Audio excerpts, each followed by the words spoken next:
But I always wonder when between the send do we actually hit the ears of people?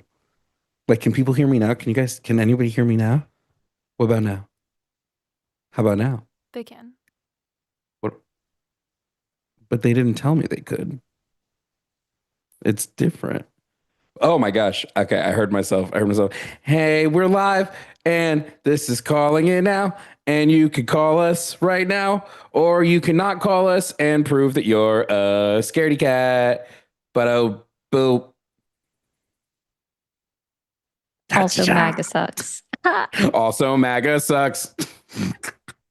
What's up, guys? It's calling in now with Jovan and Ari. Jimmy is not here today, so we get to run the ship. The kids are in charge. Papa's gone. Ew, ew, that felt weird coming out of my mouth. I'm Yeah, never don't calling ever Jimmy say that Papa again. again. No, no, Ew. absolutely not. That's an immediate no. 336-543-2101 is that number if you want to call me and Ari and tell us why you voted for MAGA, and or tell us why you are a Christian, and or tell us why you're The conservative. Mediterranean diet is the world. What the hell? All of a sudden, just An what? ad popped up. Actually, So The I like this Mediterranean one. diet. I like that. Hold on. You have Discord open right now, right, Jovan? Yeah. Okay, good. Just making sure. All right, cool. The Mediterranean. Apparently, I need a diet. What? I mean, I know I do, but damn. Hopefully we get some calls today. There's literally already someone screening from somebody in the queue from haven't we talked to this person again? Haven't we talked to this person before? That's what I was saying. Check Discord. Oh my god. Okay, let me see. Oh. That's why I was laughing. I was like, wait a second. That's what it's. Wait, was that when was that? Before everything popped off? That's so funny. Oh my god. Okay, well, I hope he gets through. God, please. Please, if you're up there. I know you're not, but if you are. Anyway, 336-543-2101 is that number. If you want to call me and Ari and get the verbal smackdown, do it. It's literally going to be like wide open. my first question I want to ask on that one. It's like, oh so no, yeah, about absolutely. Oh please, that's very funny. I know the chat right now is like, what are they talking about? You'll see. You'll see. It's And amazing. it will be good. It's like, and this, see, the best part was actually, I'll just put that in there. Don't want to give it away. Yeah. Don't spoil it. Don't spoil it. I also had to wait. No way. Is Jeff already back in the comments talking shit after like me and Jimmy just had a conversation with you 2 days ago, bro? There's no way. There's no way, Jeff. There's no way. Here I am thinking me and Jimmy finally got through. I think that every day. I think that every day with Jeff. All right. Jeff, Jeff was upset in my he was upset that somebody made a comment on one of the Lines recap videos, and I don't remember what it said. Hold on. It says Jeff calling himself a moderate to avoid something, and I'm like, wait, was that after you told me that you were purposely trolling the comments when you called in with me and Jimmy? He said he was purposely rage baiting the comments, and he's like, no, that was when I called in with Jimmy and Jovan. I'm like, oh. Like, I can't help you there. Jeff. Oh, Guys, MAGA, I need you to pick up the phone. Okay, I want to get right into this call, and I'm just going to do a brief little introduction, and I'm going to let you ask that first question because, oh boy, is it going to be good. So coming up to the show, we have Tim from New York. Tim, you are on the line with Jovan and Ari. Tim, how are you doing today? How you doing, buddy? Doing all right, Tim. Great. And Tim, real quick, who did you vote for in the 2024 election? I voted for Trump. Got it. And you're a previous caller, right? You've called before? Yes. Okay. Ari has a question for you. Yeah. So, Sure, yeah. Ask away. Tim, did you see the news on Saturday? Yes, I saw the news. Yeah. So whatever happened to you believing that Donald Trump was not going to start a war in Iran? I'm not psychic. I didn't say it on the line. I said it in the screening, didn't I? Yeah, I didn't say. did. I said he had not. I said he had not. I don't. No. You actually said he's not starting a war in Iran. I'm not psychic. I don't love it. How does it feel to be wrong? I told you I only knew what I knew up to that point. Yeah. I don't like it. Neither do a lot of the right wing, and all what we want is for strong borders for our country, and so now we pivot want to this immigration. country strong. But Tim, what do you think of, before we get into it, what do you think of, because I do want to talk about what you're calling in to talk about, because hilarious topic, especially being that we're 3 days out from February. Tim, what do you think of Donald Trump illegally? Hold on, Yeah, I'm talking to a black man. I'm talking to a black man and I'm a white man. I'm talking to a black man and a white woman. Yeah. Correct? You're about to not be talking to anybody with that attitude. Oh no, I'm just asking. Okay. Did you like look at the stream before you called in today? I thought he did. Well, Ari, your name is very it sounds maybe like it's Jewish. Are you Jewish? I'm just curious. It is Hebrew. I am not Jewish. No, I mean he's not wrong. It is Hebrew. Okay. I am not Jewish. Okay. What kind of question is that? I just want to know where we're coming from here. So. Okay, Tim, to stay on track, what do you think about Trump starting an illegal military operation in Iran? What do I think? You just want my general thoughts? I don't really. What do you think means? Yeah. I don't love it because it's not necessary for us. That's what I feel.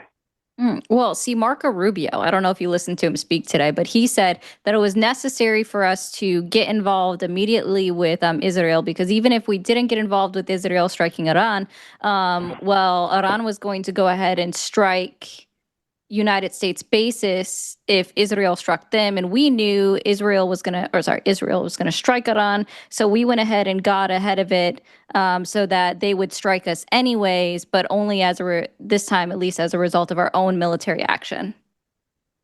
Yeah, I know it's ridiculous. We should let them take the blame if they're going to want to do that. Yeah, I wish I was kidding that's not how Marco Rubio sounded today. No new wars, though, right, Tim? No new wars. Listen, I don't. Trump, if I the ran president of peace. Well, are you responsible for the kids who died in Gaza because it happened under Biden? Am I responsible for the kids who died in what? No, I didn't vote for Biden because I thought he wouldn't start wars. You're not. Yeah, I will say this though: the United States is more than likely responsible for the 150 school kids that died in Iran. Sure. Yeah. They didn't do that on purpose, though. You don't think that, do you? How do you bomb a school on accident? Like, oops. You get the wrong information. Oopsies. But I would think that they didn't double check. I don't ever hear this, but are you it's guys 186 now? Shit. Are you guys unhappy with how Iran treats women now? Are you guys unhappy with how Iran treats women? I'm sorry. There's an issue with that question. And my issue is, what does that have to do with whether or not we should be engaging in illegal military operations there? Well, don't we want to fight for justice in the world? Or I don't want the United States to be the world police now. Yeah, I thought that's why people voted in Trump, is so that we wouldn't be the world's police anymore. Not the world police, but the world piggy bank. We have to be the world piggy bank, though. We don't have to be the world police. Almost like sending Israel a bunch of money, like Donald Trump keeps doing. It's also funny that he says that because we owe other countries money. and other world organizations money. They don't owe us, but we owe them. Does that mean we don't give money? Does that mean we don't give money away? So why are we giving money away when we already owe money? And I agree with Israel. Cut Israel off too. I'm not. Is Trump doing anything? Is Trump doing anything you agree with? You don't like his efforts in Iran. You don't like him cozying up with Israel. What do you like? I like the attempt to deport illegal immigrants and keep our borders strong. You like him overspending to do a failure of a deportation process? I'd rather I thought you wanted to keep take all the money that I'd rather have taken all the money that we're spending right now to Iran and use it towards our domestic front. So when our GDP plummets because mass deportation leads to negative GDP, like a falling of GDP, what are we going to do? That's the only thing effect that you believe that deporting people has, or that's a weird straw man. Primary one. Kind of a strange straw man, Mr. Scarecrow from The Wizard of Oz. No, I just am pointing out in one effect and asked how you feel about said effect. What do we do when our GDP plummets? Our GDP is quite high, but you guys will say that that's not any better because the average What's person GDP right now? Anymore. What is GDP right now?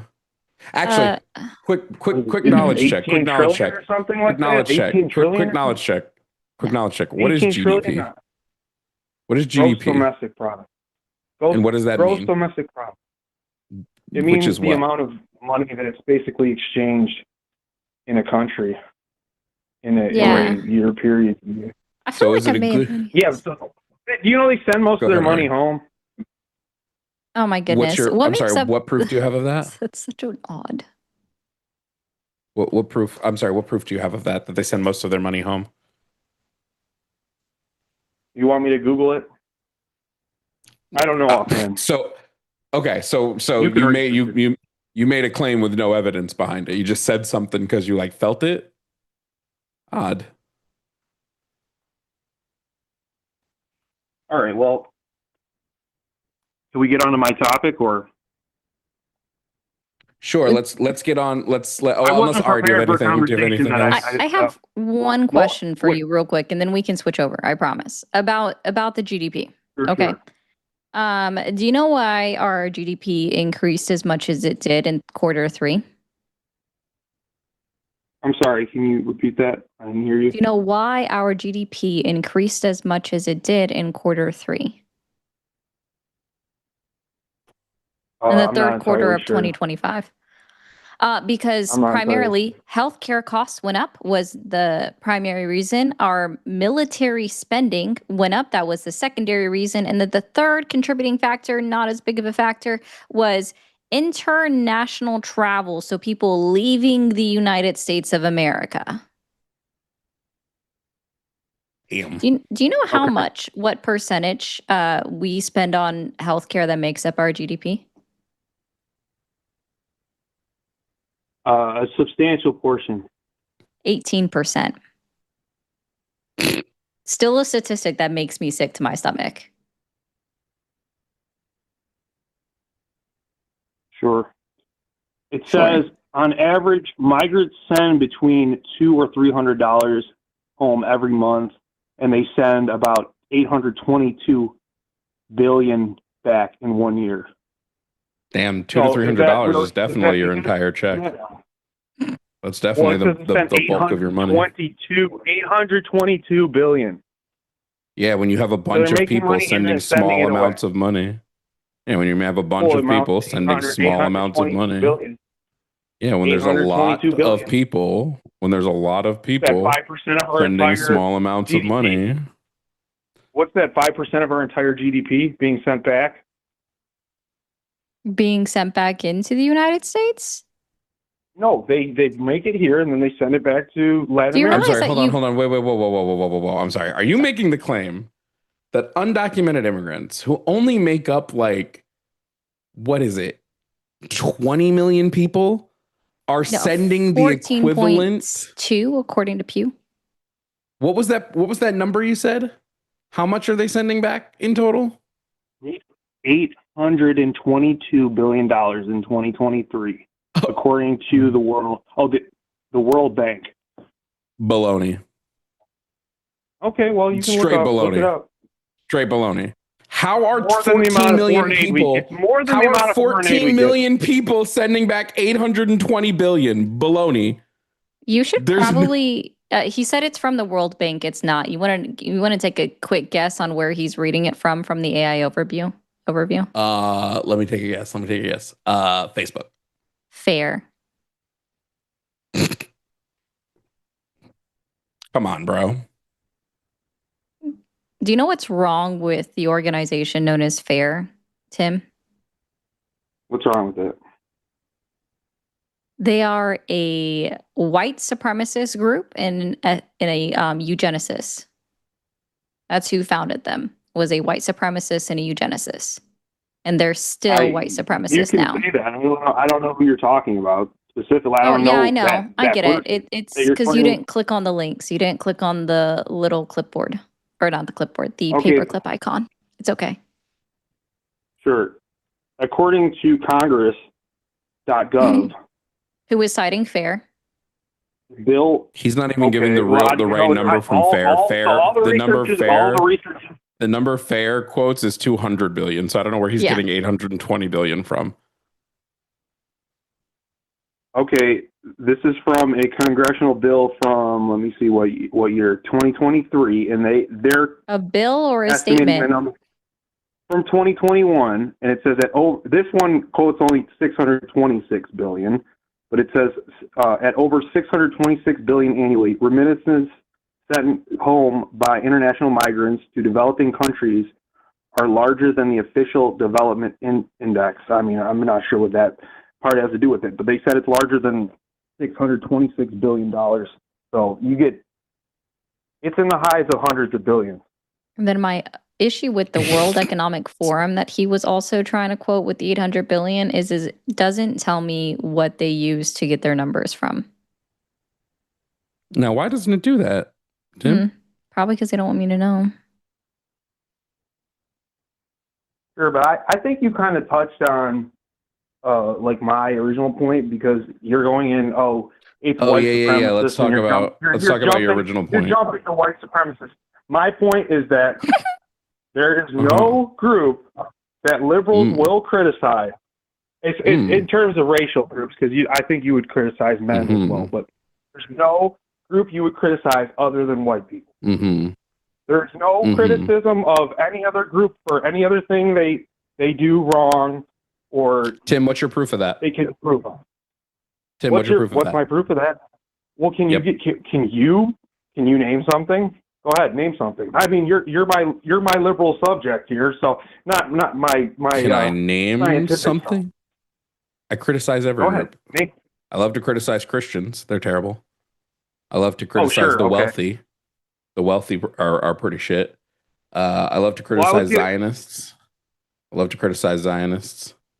I also love to criticize Jewish people, right? But not Jewish people, right? No, why would I Jewish criticize? People, just Zionists. I mean, I criticize Jewish people based on like their religion. Tim, did you hear what I just said? Tim, wait, real quick. Tim, take a chill pill, because I think you don't have your listening ears on. And as a grown man, that seems kind of weird. How old are you, Tim?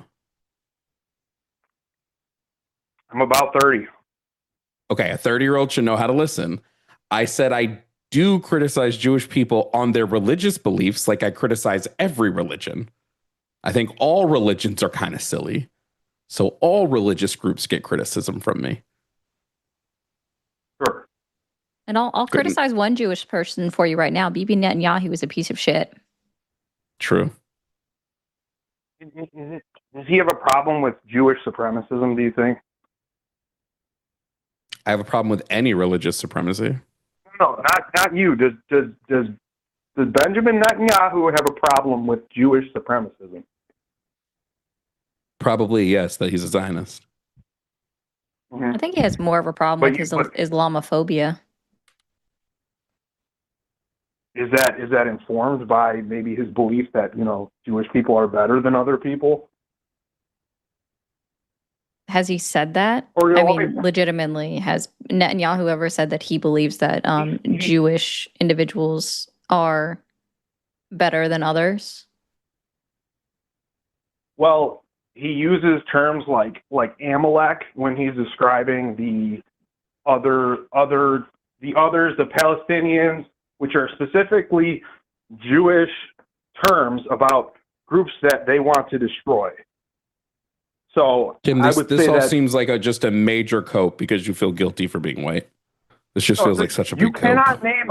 Oh, why would I feel guilty? That's not even what Amalek is. Why would I not be proud of you? Such a cope.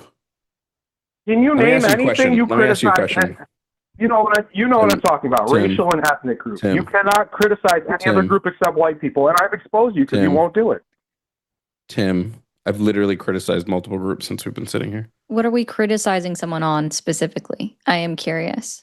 I have criticisms of black people. Specifically, I have criticisms of the rampant homophobia and transphobia that exists within the black community. I have criticisms of the hyper religion that exists within the Mexican community, and I have criticisms about that. It just seems like you're Aggie. There are a bunch of Asian countries that are actively ran by authoritarian dictators such as North Korea and China, and I think that they should all kick rocks. Yeah, but you never connect it to Asianness. You only connect things to whiteness, but you don't connect anything to... I'm sorry, Asians aren't white. Sorry, I don't know if you realize this, but Asians are their own race. They're not considered white. Yeah. Hey, Tim, I have a question for you. I have a question for you, Tim. What criticisms do you have of other racial groups? What criticisms do I have? Yep. Well, what are they? Well, first of all, hold on. So, first of all, you're assuming that I want to frag. I don't want politics to be any groups being called out. Good thing you can have racial criticisms without talking about politics. Yep. Tim, if you think every racial group should be criticized, what criticisms do you have of other racial groups? Seems weird that you won't criticize other racial groups, Tim. Seems like we got you. Is that what you want me to do? Tim, you're the one who seems like you're upset that other racial groups aren't being criticized. So what are your criticisms, Tim? I want fairness. I want either you to be colorblind and say, have other racial groups done things, in your opinion, Tim, that are worthy of criticism? Yeah. Then what are they? Maybe we just haven't seen them. I think the black community has a problem with crime. You think the black community has a problem with crime? Why do you think that? Yeah. Because of the stats on it. Because there are certain areas where. What stats on it? Mm-hmm. Yeah, what stats considerably specifically? higher rates of violent crime. Where do you get that they have higher rates of violent crime? Oh, the FBI stats, but you were going to say, those aren't accurate because they messed up Florida or something like that. Well, they're not accurate because they're arrest statistics. I've lived in a black. I've lived in a black neighborhood. You're not going to tell me that I don't see what I see with my eyes. I've lived in a black woman. This doesn't mean shit to me. You living in a black neighborhood means nothing to me. But I don't really care about arrest rates. What's the crime rates? What's the rates of people getting charged with crime? Arrest rates mean nothing to me. Fake. It's all fake. What's the conviction rate? Yeah, what's the conviction rate? I don't know the conviction rate offhand. Honestly, I don't know. Interesting. You're saying that Tim, I just want to point out, Tim, I just want to point out that when you make a claim that you have no evidence for, it's like writing me a check when your bank account is in the negative. It means nothing to me. Jovan, are you valueless. Are you There's no value here. Well, Jovan, since you want to talk about, what white people, how bad we are, what's the worst thing in your life that a white person? What's the worst thing, as someone who's suffered from white racism, what's the worst thing that a white person's ever done to you in your life? I don't shuck and jive for you, Tim. Oh, because you can't answer it. We've done nothing to you, actually.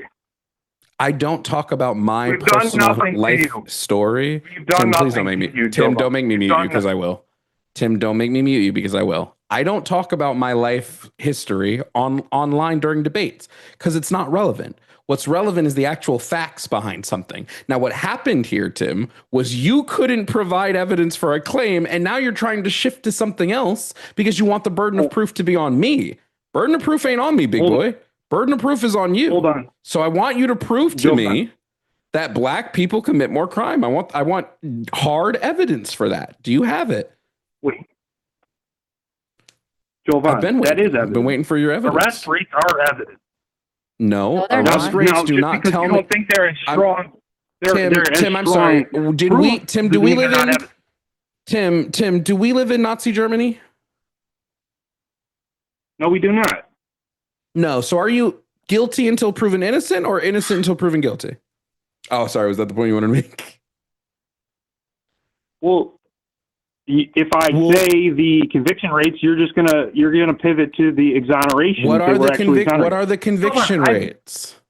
What are the conviction rates, Tim? You don't even know them. Do you know? I didn't make a claim, Tim. Tim, if I go to you and I'm like, damn, I want to buy this PlayStation 5 right now, I'm not going to pull your money out of your wallet because I want the PlayStation. So you made the claim, so pull the money out of your wallet. I'm not doing your homework for you. That's not how this works. So it says the conviction rate is about 40% for both black and white defendants. Oh. Yeah. Damn. Sounds even. Oh. That's based on a higher arrest rate. Damn. Wow. That's based on but that's considering that black people were getting arrested more often. No, it's by per capita. Do you know what per capita means?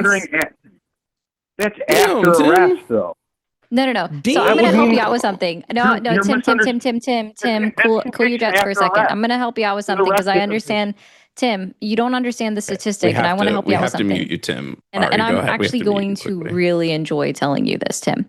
So the statistic that you're looking at is per capita. If you actually break it down numerically, because the per capita made it even, right? So it was 40% for white people, 40% for black people. It made it even. If you actually took it apart, took away per capita, white people would be at a higher propensity of being convicted of any crime within the United States of America. Damn, dunked on. Now you can get muted, Tim. If you take away per capita, you're saying. If you take away per capita, yes, sir. Why would I? I thought Republicans seem to hate per capita so much. What? Oh, because of what? The Electoral College or something like that? Or what? What are you getting at here? Oh, goodness. Tim, I happen to know quite a bit about criminal. Tim, I don't know why you're interrupting me talking. I don't know I know Black History Month is over, but you don't just get to act a fool now that it's March. Okay. So Tim, I happen to know quite a bit about criminal justice. Do you happen to know what the formula for crime is? The two things that are most likely to lead to crime rates being high in any given population? I'm sure you will say poverty and maybe education is my second guess. I'm not sure if that's close. It's actually two P's. It's poverty and proximity. People are more likely to commit crime if they are impoverished, and they're more likely to commit crime when they're in close proximity to other people. Now, Tim, I could be uneducated on here, so you might have to help me out here. Does there happen to be a group of people in this country who are systemically withheld from wealth and forced into low-income, impoverished neighborhoods that they were crammed in together with loads of people? No, they were crammed into those neighborhoods. No. They came from the South. No. Where I live, they came from the South just to live there. And then all the white people left afterwards when the crime happened. So redlining didn't happen in your America. It happened after the Great Migration. But they didn't. Who forced black people to migrate? No. It didn't happen. It didn't happen after the Great Migration. You might need a history lesson. Didn't happen after. Hate to break that to you. Okay, when was redlining happening now? Redlining has Was been that happening because- solidly since like the late 1800s. Well, it wasn't happening in the north. There wasn't a significant body of black people in the north. But it was. But it was.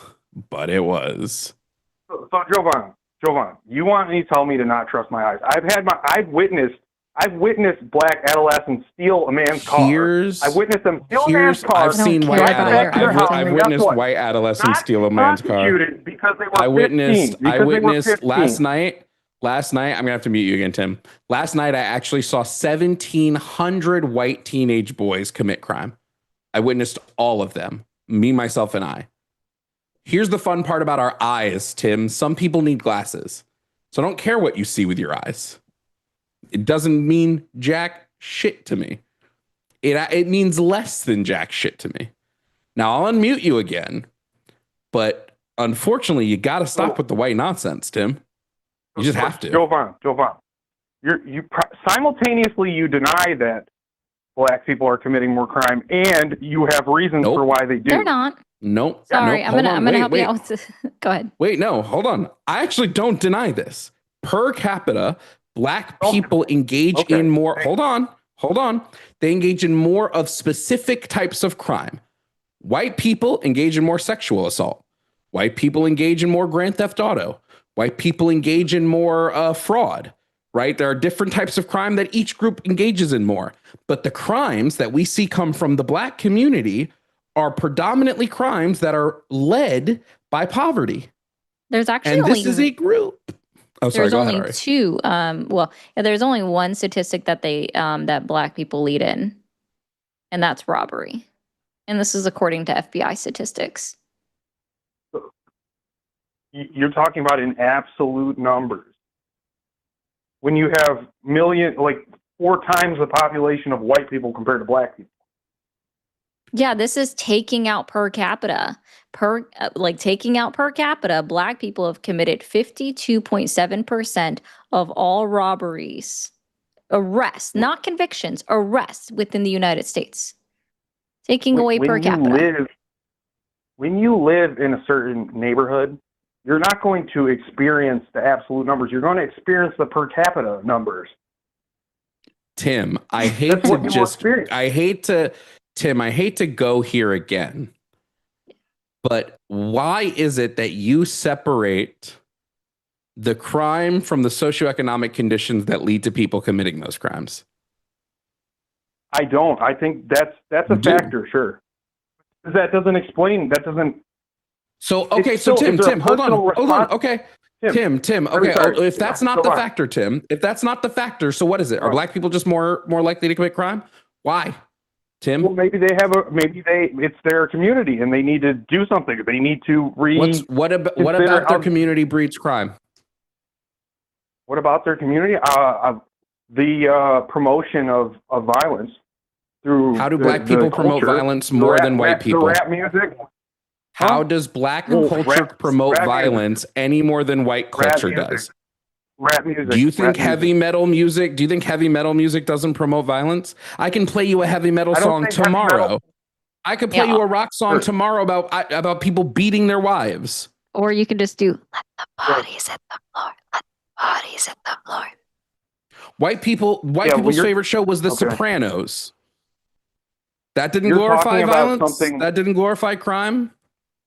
Watching The Sopranos every weekend on HBO. 25-year-old show. Is that why he's saying that white people do more illegal substances because all of their rock songs are about doing fucking drugs? No. Why do white people rape? Loves rock music. Tim, why do white people commit more rapes? Why do white people commit more rapes and sexual assaults? Because they're higher. What is it about their? Because there's more white people. No, Tim. Jesus Christ, Tim. Per capita, they do. Per capita. No, they per don't. capita, which is again the statistic that helps white people. No, that's not true. Yes, it is. You're saying white people commit more rapes per capita? Per capita. That's not true. Yeah. Yes, you need to look into that because that's not true. I have. But anyway. Tim, quick question. I didn't want to get it. You wanted to pray. Quick question. Hold on. No. No, wait a second. Thank you. What? And I'll ask the same Tim question show to here? Jovan. Okay, so we'll see how both people react here. Would it surprise either one of you? And I already am 99% sure I know what Jovan's answer is going to be. Would it surprise No, I'm either gonna do one of wild you card. that 98% of all sexual violent crimes are committed by men? Oh no, No, would not surprising at me. all. Does it offend you at all, Tim or Jovan? Nope. Does it offend me? No, it's just a number. Oh, It doesn't offend it's just a number. It's not just a number. Interesting. No, Wait. No. I'm so sorry. It's just a number. And yet, wait, hold on. Why are you so upset about I believe your number. No, I black believe your people number. I committing believe your crimes? number. Yeah. So why are you so upset when Jovan says that it's just a number that white people commit more rape? I understand there's consequences of that number, but I agree with you. I'm not going to get offended by the truth. Okay, so then fantastic. did. The truth is that white people commit more rape in the United States of America. Yeah, but what you're talking about? You're not talking about. That's absolute number. How is that? That's like saying, well, black people commit more crime in Nigeria. Well, no shit. Am I supposed to include Chinese the people commit entire more world crime now? in China. Well, it's the Wait, same what concept. country are we in? It's the same concept. No, it's a metaphorical comparison. It's a comparison. What? You can use the same logic. It's the same logic. Chinese people generally commit very low amounts of crime, but in China they commit the most of crime because per capita. they're all Chinese. Tim. It's per capita, which is a number that helps white people in these statistics. It puts them, you do it as 1 out of every 100,000 has committed XYZ, Sure. and that's how they group it together. And then that brings down that statistic, and it assists white people with having lower statistics, because if we just did it by the bare bone total numbers and we didn't adjust it at all, right, for the levels of population, then it would be higher. Okay, Ari, if let's say I went to Japan and Japan starts to say, Holy we have shit. a problem with We're talking about the this United foreign States. demographic. I'm not listening to you Okay, go but on another country. It's the same concept though. Like you're not. Sure, in Japan, there's maybe 3 black Japanese men that people- commit an entire crime within Japan in an entire year. Boom, point solved. Can we stick with the United States of America? I thought you only cared about the U.S. You're not even trying to like wrap your head around it though. You're not trying to. Listen. I didn't want to make this a conversation about that. I just wanted to point out that you will not criticize anyone but white people. What am I supposed to criticize them on? You haven't provided that. I've asked that multiple times. Oh, so you'll go through an entire pill poll about why this is not true, or it's not. There's no personal responsibility on. Black people have no personal responsibility for any of the problems in their community. Here's I'm gonna actually go full tilt on this, Tim. Personal responsibility is a myth. It's a myth. Humans are byproducts. Humans are byproducts of the environment in which we're raised. And to act like you can personal responsibility your way out of your environment is survivorship bias, because some people have the ability to do it. You believe everyone should be able to personal responsibility their way out of basic human psychology. It's a pseudo intellectual talking point. Okay, so when a black man pushed a white man into the train tracks, that was because he was poor. He had to do that because of his socioeconomic status. Into the subway in New York City. That was because of his Tim, this isn't even a well thought out argument. This is such a lazy argument. Personal responsibility is a myth. This is so lazy. So whatever I do, so Jovan, whatever I do, whatever the next person does, it's not their personal responsibility. They were predisposed to it anyway. Said that. Tim, it's interesting that it's interesting, Tim, it's interesting that you only hear what you want to hear out of the things that I say. That's so interesting. That's just so interesting. That's a very profoundly wrong statement that personal responsibility is a myth. What did I say immediately after that, Tim? What was my explanation for that claim? People are predisposed by their environment. Yep. But that doesn't explain 100%. You still have there are other groups in this country that supposedly in our white supremacist system manage to end Tim, up let me ask you a question. money, Tim, let me ask you a question. Crime rates Tim, let's say I have two 5-year-olds, okay? And one 5-year-old is raised in a family of that's living in poverty, and the other 5-year-old is raised by a wealthy family who lives in like abstract wealth. Okay. Now let's say the first 5-year-old goes to school. Let's say this first what? Is it abstract wealth? Abject wealth? I don't know what the fuck I said. Who cares? Let's say this first 5-year-old who's raised in poverty is on their way to school. Now, because they're poor, they go to a very underfunded school in an inner city location. Their classroom has 30 plus kids to class. They cannot afford proper meals, so they rely solely on school breakfast and lunch. That's their biggest reliance of food. They cannot afford proper school clothes, so they get mocked and made fun of at school all day. They can't afford extracurricular activities because they have to go home to look after their two other siblings when they get off of school. Now let's talk about the 5-year-old that grows up in wealth. That 5-year-old goes to private school. They get picked up after school by a nanny. They get home to their parents waiting for them after their days of work. They eat 3 square meals a day plus 2 snacks. Their school is private. It's got 1 teacher to like 15 kids per classroom. They do soccer and gymnastics and dance and chess club and piano lessons. Now, one of those kids is way more likely to engage when they are older in not only crime, but even violent crime. Do you know which one it is? Obviously the poor kid. Why? Because, I'm not sure the argument you're going to make. You think it's out of necessity or because they're disturbed I'm wondering why. Well, it could either, there could be influence because they have a necessity to get things, and then there's also, they might just be mentally disturbed. So I won't say disturbed. That's a weird way to put it. But I will say this 5-year-old's going to experience a bunch of trauma.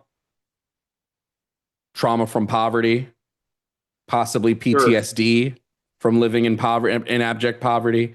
They're going to experience trauma because of their school life. They're going to experience trauma because of their parents, just possibly trauma from neglect, even if their parents aren't meaning to neglect them. They're going to experience trauma, and they're going to also experience needs that they cannot meet. So now they've grown up in poverty and they see all these other people in the world grow up in wealth and luxury. And they're like, oh man, I just want, and I want, and I want. So now they get older. Now they get older. And now their trauma has sort of informed the way that they're going to behave as a 10-year-old, as a 15-year-old, as a 20-year-old. How they were raised and that trauma from being poor is going to affect every aspect of their life. They weren't able to afford proper medical health. Their school didn't have proper counseling. Now they're more likely to get into fights in school because their self-worth is so low from living in poverty. And they're more likely to get in fights outside of school, and they're less likely to get a higher education. And they're more likely to not be able to hold down a steady job. But what you want me to do is believe that the group of people who have been systemically through policy forced into lives like this, they just need to have a little bit more personal responsibility. They just need to pull themselves up by their bootstraps. It's not like they were targeted for 70 plus years under racial covenant laws. It's not like there are still deeds on homes today that still in the bylaws say those homes can't be sold to black people. It's not like these people's schools haven't been criminally underfunded. It's not like Republicans such as Lee Atwater, who was the goddamn presidential or the goddamn campaign advisor for fucking Reagan, said, and I quote, "We put through policies that hurt black people more than white people." No, it's definitely the personal responsibility part, Tim. That's the part. Jovan, That's definitely the part, Tim. Jovan, I do not deny that. You've been denying it this whole call, Tim. Hmm? You've been denying it this whole call, Tim.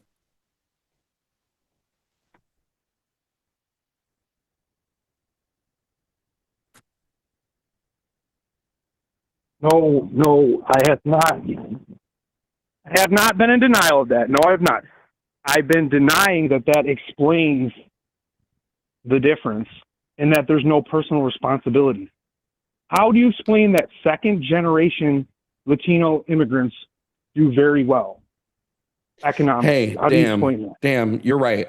A group of people who come to this country of their own volition definitely might have better outcomes than a group of people that were brought here and then had 400 plus years of laws placed on legal books to put them into poverty. I wonder why the people who did not spend 400 plus years with laws written on legal paper to keep them in poverty or enslaved might be doing better. I just can't figure it out. Well, there's also one other factor that Tim is missing here. There's also, I muted you. I'm sorry. I'm done listening to you just crash out after Jovan explained that so eloquently and way better than I could. So Tim, your proposition that you just made, that you presented to us, doesn't work. The majority of Latino individuals are white. They are white presenting. They are white passing. The majority of them look like some of them look like they can be as white as me. Some of them actually have the ability to tan. It doesn't work that way when the majority of them are white. Tim, you would agree, I assume at this point, that you know, like, what continent is Spain a part of? Sorry, you were muted. No, you were muted. In between. No, you were in between letting me off hold when you said that. I didn't hear the end of it. What continent is Spain a part of? Europe. Yeah. And so it's a predominantly what race country? It's a predominantly white race country, but Latino people are mixed. Latino people are mixed with yes, places where Europeans, places where I muted you again. Places where Europeans brought slaves to. That's why there are many Latinos who are mixed and are Afro-Latinos, because slavery was brought to their countries and then integrated into the population and eventually left, right? And the slavery went away to a degree. Still exists within America. That's why Afro-Latinos are around, right? And then, of course, just populations mixing in general, but that's why historically why they are around. What you proposed does not work. What are you saying that I proposed that does not work? I'm sorry. How do we explain why second generation Latinos do better than their second generation Latino Americans do better than their parents? Oh, right? Okay. And again, it's because the majority of them are already white presenting or white passing. It also helps to know that Afro-Latino people, whether first, second, or even third generation, do have worse outcomes than white passing Latino people. Oh, it's almost like that's just helped my point. Okay, how would you explain then in this white supremacist country how the Indian population does so well and is the highest earning group as far as I know? I'm sorry. I'm sorry. Are you talking about people from India? Yes, I'm talking about people from India. How They they have do brown skin, so and they well. do very well in our supposedly white supremacist country. They're Asians. How do they do it? They're Asians. India is a part of East Asia. Also, it's pretty fucking dumb to say that all Indian Americans are black. Yeah. Or sorry, not black, brown. South Asia, actually. Sorry, that's South Asia, just so you know, not East Asia. East Asia. That's not a racial group, by the way. That's a geographic Asia is location. a racial group, just so you know. And the Indians the are numbers, not genetically the same as Chinese people, or even I'm not making Chinese that people claim. aren't genetically the same as Koreans, but they're both Asian. I'm not genetically the same as somebody from Jamaica, but we're both black. No, that's not the same. It's exactly the same. Indian people are related to either like Dravidian or Caucasian people. They're not like East Asian. So I don't know why, if they were Asian, why would that excuse it anyway, that they're successful in spite of supposed white supremacy? Just real quick, because maybe I'm high. What continent is India on? Yeah, that's a geographic identifier. That's not their genetic Asian is a race or race. something. Yes, it is. Asian is a race. No, I'm not trying to be offensive here, but the term they call them is the Mongoloid, the East Asian, are not the same as Indian people. Those are two different distinct groups of people.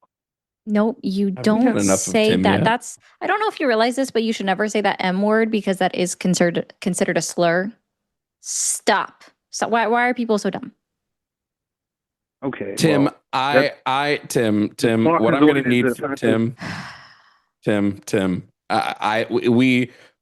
Ari has a hard out pretty soon, and we have a litany of people in the call-in list. We are going to move on from, I know it's not February anymore, but I still don't need the white nonsense. Goodbye, Tim. I was told on Sunday that it is Women's Mental Health Month, so thank you for helping my mental health. Hey guys, 336-543-2101. We just have a call queue of the regulars today. So I'm gonna let you guys know Andrew from New Jersey is in the calling queue. Now, chat. If you want us to take Andrew from New Jersey, I'll put on my best Jimmy Snow right now. I'm gonna need to see a super chat of at least $100. If you want us to take Andrew from New Jersey. Have you talked to Andrew? Once. My very first time on the line. Yeah. Now, if you want to pay me $100 to just insult Andrew from New Jersey, that I can do too. Just throwing that out there. But the only other people in the calling queue are people that we have spoken to. We will keep the Andrew from New Jersey day. But also, first of all, you guys, you should be sending super chats anyway so that this show does better than the show Jimmy does with me or the show Jimmy does with Ari. Yeah. Super chat more tonight. Prop this up. Yeah. Because then it's like, oh, see, Jovan and Ari are better than Jimmy. So the next 15 super chats need to say GFYJ with a hashtag. Okay. You guys know that Jimmy could use another day off or something.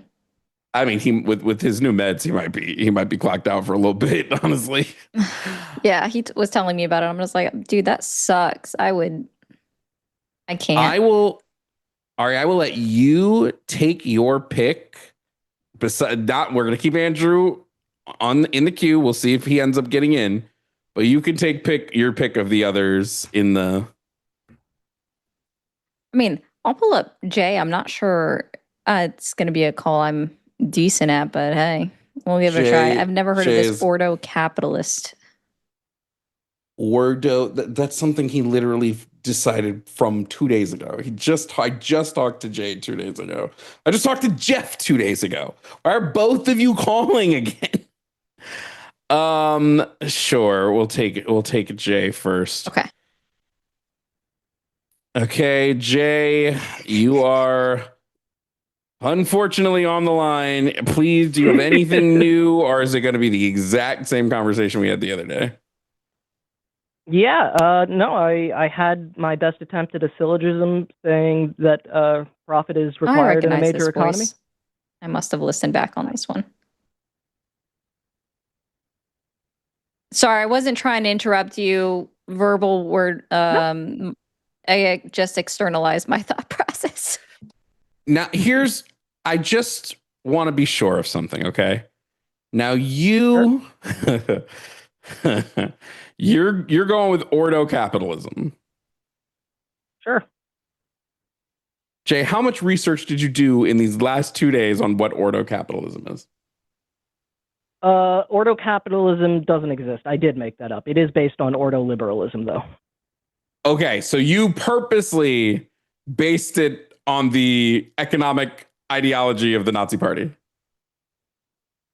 From what I read into it, it was made in opposition to the Nazi Party. Nope, it was a super heavy influence on the World War II economic model. I guess you could say post World War II if you really want to, but like 1930s ain't really post World War II, you know? Yeah, maybe I'd have to look back into it, but I didn't go too pretty. But as far as I can see, no, ordo liberalism was made in opposition to the Nazi Party, specifically with its race focused fascist ideologies. But hey, if I'm wrong, I'll pick a different one. I don't mind. Maybe not, but it's still capitalism. Let me just before we get into it, Jay. Here's just a quick question for you, just so we can have all our ducks in a row. Should a company be able to pay you a wage less than what your labor is worth? Less than what the labor is worth. Should they be able to? No. But I don't think it would be enforced within law. No. Why do you think that there is something that they shouldn't do? Why do you think we shouldn't enforce that if this is something you think that they shouldn't do? I just don't. I think there's easier ways to enforce that outside of the law in the market. What are those ways? Because it's never been enforced. What are those? Stronger unions, stronger anti-monopolistic practices, stronger FTC? I mean, unions have not been able to ever get somebody the pay that they're worth. They've gotten them better pay. They've never gotten the pay that they're worth. Okay. Does that mean it's impossible? Nope, I'm asking you. That if it... restate your question, please? Why should we not enforce via law rules about pay if we know that companies are not paying people what they are worth for their labor? I think they can be better enforced economically than through law. I think using it through law, there is going to be many ways. I know they haven't been. I think they can be. How so? How so? Well, I didn't prepared for that topic specifically, but like I said, stronger anti-monopolistic practices would limit larger companies. Stronger FTC would allow for judicial review of these companies, punishing them for antitrust movements. And Jay, should a company be able to make a profit? Yes. Then they will never pay a laborer what they're worth. I disagree. How can you pay someone what they're worth if you're making profit? How can you profit is in addition to labor worth? How the fact that profit exists is not inherently mean that. I'm sorry, I was still. I'm going to disagree with you. Let's just do a thought experiment. Let's say I make 100 shoes. I spend my day at work. I work 8 hours a day making 100 shoes. Yep. So every day I work, I made 800 shoes. I should sell each shoe for $10. Okay. I sell all 800 shoes every day. Every day I end up with $8,000. Correct. Now, in order to make those shoes, it cost me $4,000. So I net a profit of $4,000.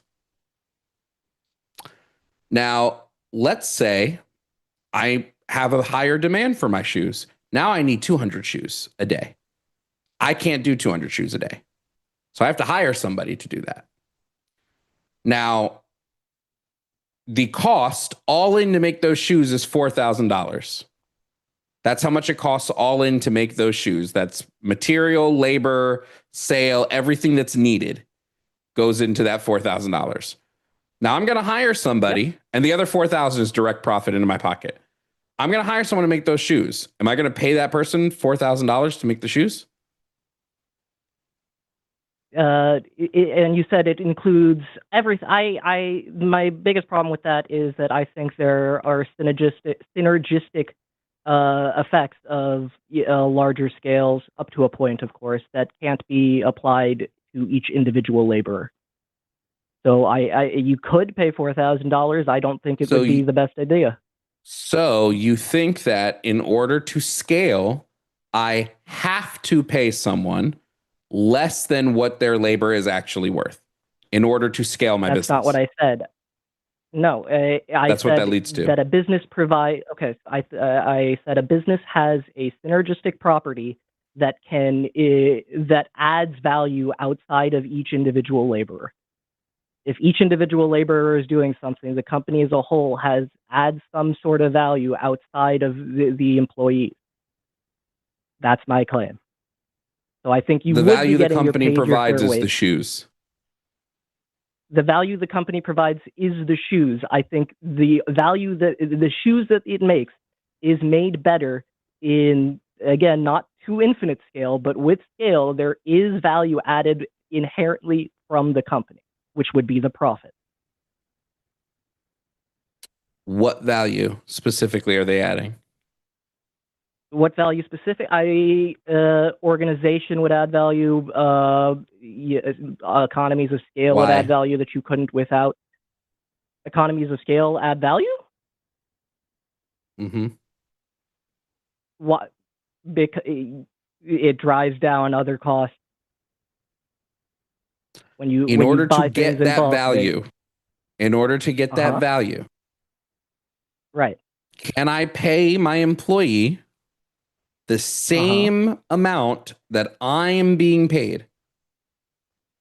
That you're being paid? Yeah, sure. Okay. So I'm making now two sets of what were we at, 800 shoes? So I'm making 1,600 shoes a day. Are you assuming I think the profit should should always go to the owner regardless of every other factor? Who should get the profit? The profit should be going to the owner to a point. Of course, there is going to be ways to divert that into. So, are you asking me for a specific dollar amount? Or just some sort of theoretical, like, what do you mean when you goes to them to a point? That's not saying anything. $1 billion. We'll say $1 billion. I came prepared specifically that I think profit also has a purely economical use. I think it becomes extremely useful as a price marker and as a way to track economies. Okay, so I'm just confirming. Up to $1 billion, I get to keep all the profit for my company. I pulled the number out of my ass. No, I'd have to look deeper into the specific effects of this. I didn't come prepared for that, so I don't feel comfortable setting a boundary there. I mean, any scenario that you're given, you wouldn't be immediately prepared for because it is a scenario that we're making up on the fly and presenting it to you. For sure. Okay. I understand that. I mean, this is I've answered the previous questions. I'm saying this one specific. You're asking up to what point should profit be diverted to the shareholders? You could give a percentage. Give a percentage. Okay. It doesn't have to be a direct number. Profit? Yeah, what percentage of What profit? percentage of what? Okay. What percentage of profit should an owner be allowed to claim? What percent? I don't feel comfortable answering that. I would want to look into the specifics of how that percentage would be calculated before I can answer that. Okay, great. Come back when you've got that, okay? I have a system-wide profit would be required for an economic system is what I came prepared. We don't have time, unfortunately. We only have 25 minutes left in the show, so we don't have time, unfortunately. I didn't realize. But come back when you got that. Jovan, sorry. Jovan, I guess I'm in Central Time. Am I high? Oh, no, I'm in Central my Time. God. Never mind. I guess we do have. I'm over here thinking we're ending at 11. You meant we're ending at 12. I'm so sorry. I'm so used to just working with Jimmy, who's also in Central Time, and I'm forgetting that, like most people forget, there are 2 time zones in Florida. Never mind. Never mind. I don't know what to say. Never mind. But there's a call that's a bit more entertaining than this, so I'm going to move on. I figured you were still going to disconnect him, and I was just like, I did want to correct it because I'm like, wait. Well, I'm over here thinking we're leaving. I'm over here thinking we're leaving in 20 minutes. I am so sorry. I hope you didn't make plans during that time. No. I made plans to fucking go back to sleep. Anyway. No, you got me for another hour and 23 minutes. Okay, let's continue the nobody has paid enough for me to roast Andrew. Sorry, guys. It hasn't happened yet. Yeah, so make sure you're doing either a hashtag ban Andrew or a hashtag insult Andrew. True. Hashtag ban Andrew or hashtag assault Andrew. Hilarious. Yeah. I was doing that in the comments, so I thought it'd be funny. For some reason, Jeff wants to once again talk about universal health care. Do I think it will do any good? No, but let's give him to Ari. Jeff, you're on the line with Jovan and Ari for the millionth time.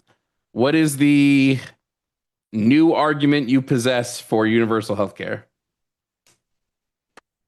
Hi, guys. I hope you're doing well tonight. I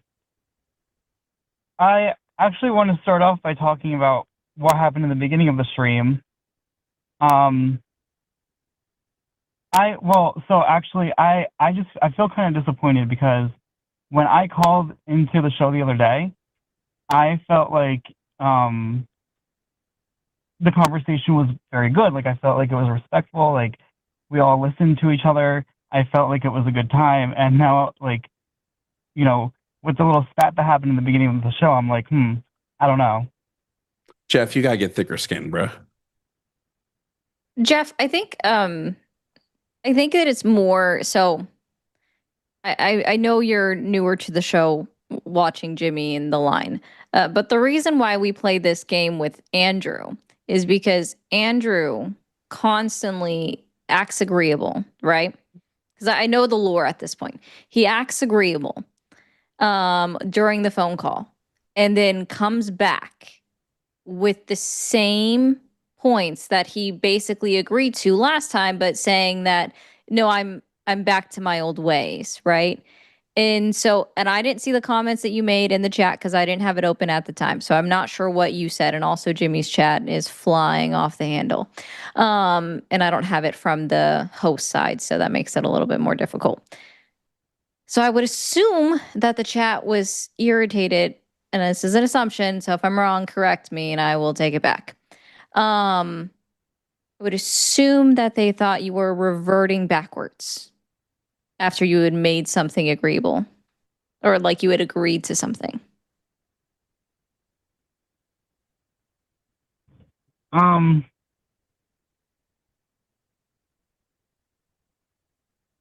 mean, yeah, well, I think what originally set people off was that I said something against socialism. Which is par for the course. That's normal for you. Right. But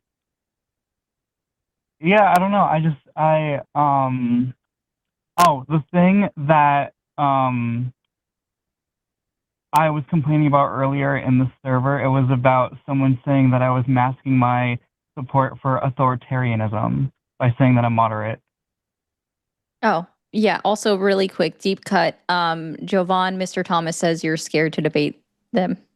True. Keep going, Jeff. Sorry. But yeah, that was the only thing that I had a problem with, because I don't support those things, obviously. But yeah, that's pretty much all I wanted to say about that. Jeff, my stance is you just gotta get thicker skin, bro. And people don't hate you. The thing is like the lines chat is definitely full of far like socialists, communists, progressives, right? What most people would label as far left, right? They are geared and they all believe in certain things, right? The majority of the chat, unlike mine, which mine is very hateful MAGA. I get a lot of hateful MAGA. But they're very well tuned. He's found his base and they come back routinely, right? So when you say stuff like socialism is bad and you say it in a chat full of 1,200 people, they are going to get a little upset and be like, that's what we believe in though, my guy, and we don't agree with you, right? Yeah, that makes sense. And all the times that I've talked to you, I don't think I've read an argument yet where you've made a point why socialism is bad. You even agreed with me that unregulated capitalism is a part of the issue. Yeah. Mm-hmm. Jeff, what is socialism? Socialism. I mean, I know that it has like a ton of different like definitions that people can give it. But it's often seen as like a stepping stone towards communism, a completely classless state. What's wrong with the state being classless? I personally just don't think it's possible for something like that to exist. Why not?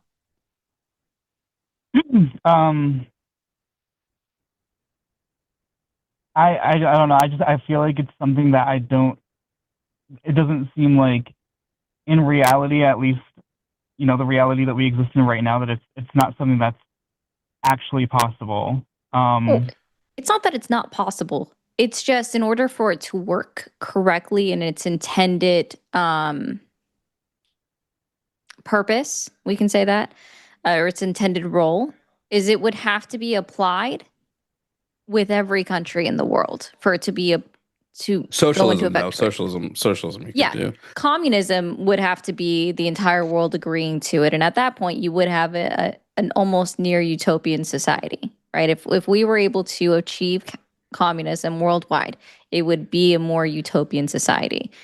Socialism, though, can just go country to country, just like Jovan said, as long as we're because even then it more than likely wouldn't get to full socialism because every country relies on each other. And as long as you are engaging with a capitalistic market in order to trade, you're going to be engaged in some form of capitalism. Mm-hmm. Jeff, who's your favorite author of socialist economic theory? I honestly don't know of any. Oh, okay.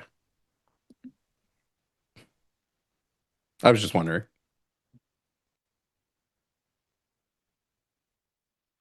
Just, you know, kind of feels like if we're critiquing something, we should know a little bit more about what that thing is, right?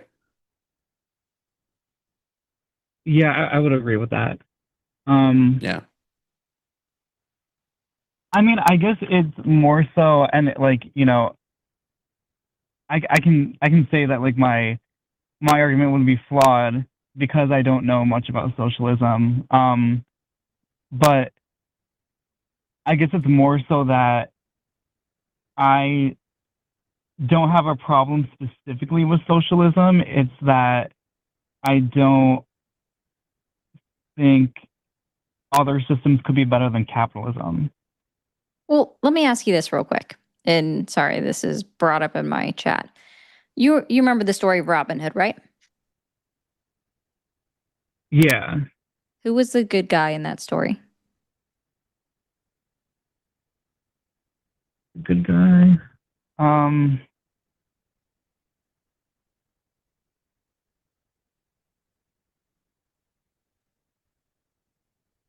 Sorry, I forgot. You forgot who the good guy is in Robin Hood?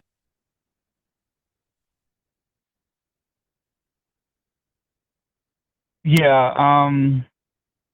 Say the title for me one time. Robin Hood. Oh, okay. There you go. That's the good guy. And what was Robin Hood known for?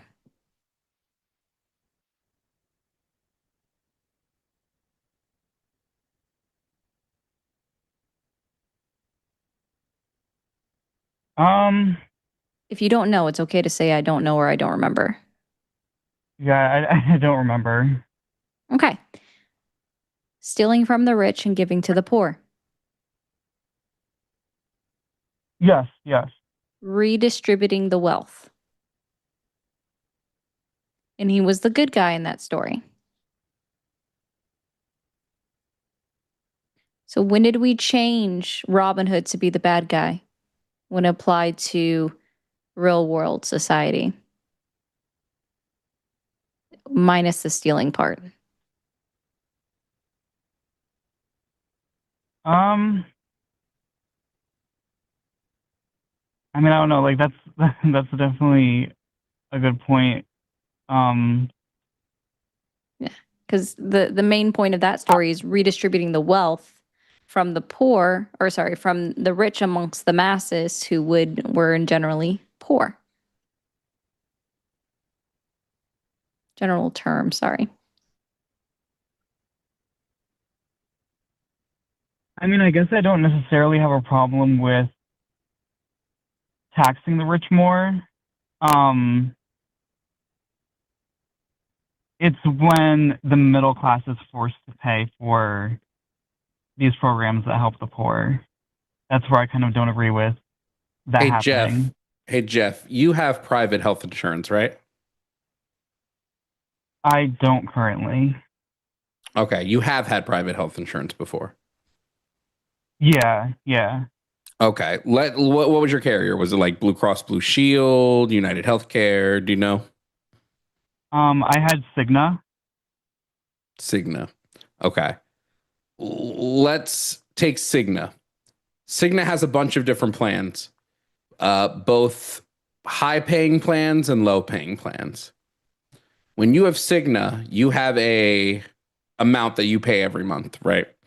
Let's just make up a number. Let's say it's like $100 a month. That $100 from your middle class income for your thing, let's just pretend you're middle class, goes into a giant pot. In that pot, it just swims around with everybody else's $100. And then let's say you need health care. Do you know where your insurance gets the money for that health care? I'm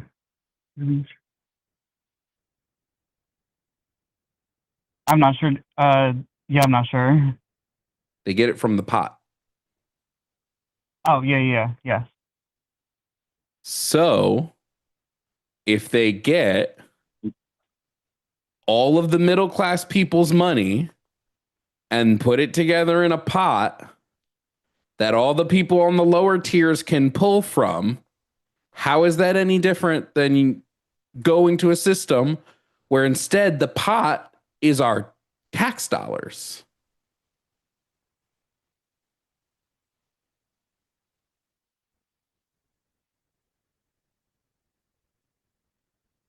I mean, it would be different in a way because it's the money that you're paying every month. Like it's insurance that you yourself can use. So would the money you put into the tax system for a universal health care, you would also get to use that whenever you wanted. Only now, look, you don't have high ass deductibles. Oh, hey, look, you don't have co-pays. Hey, look, you don't have to pay an 80% co-insurance. Hey, look, you don't have out-of-pocket limits. Hey, look, you get to just have all that changes because there's more people putting into the pot. So I'm just confused. What's worse?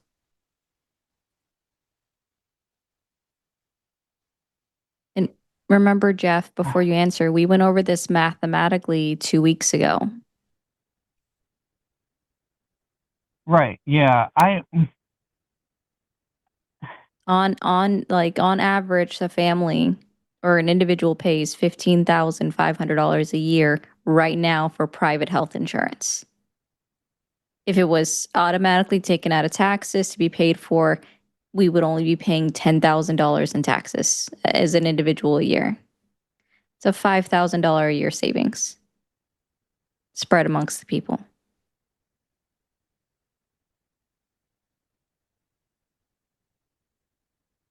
Yeah, I mean, I can see how it would be helpful.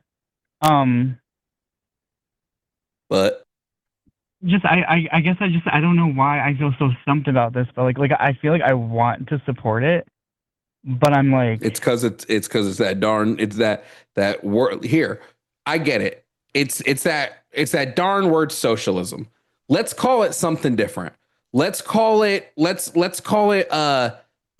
you know how there's Coke and then there was New Coke?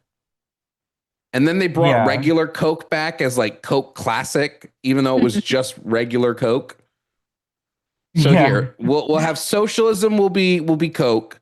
Then New Coke, we'll call it like super conservatism, right? So that you'll get all on board with it. And then once all the people are on board with super conservatism, or we'll name it even something great, Super Saiyan conservative light extra mode.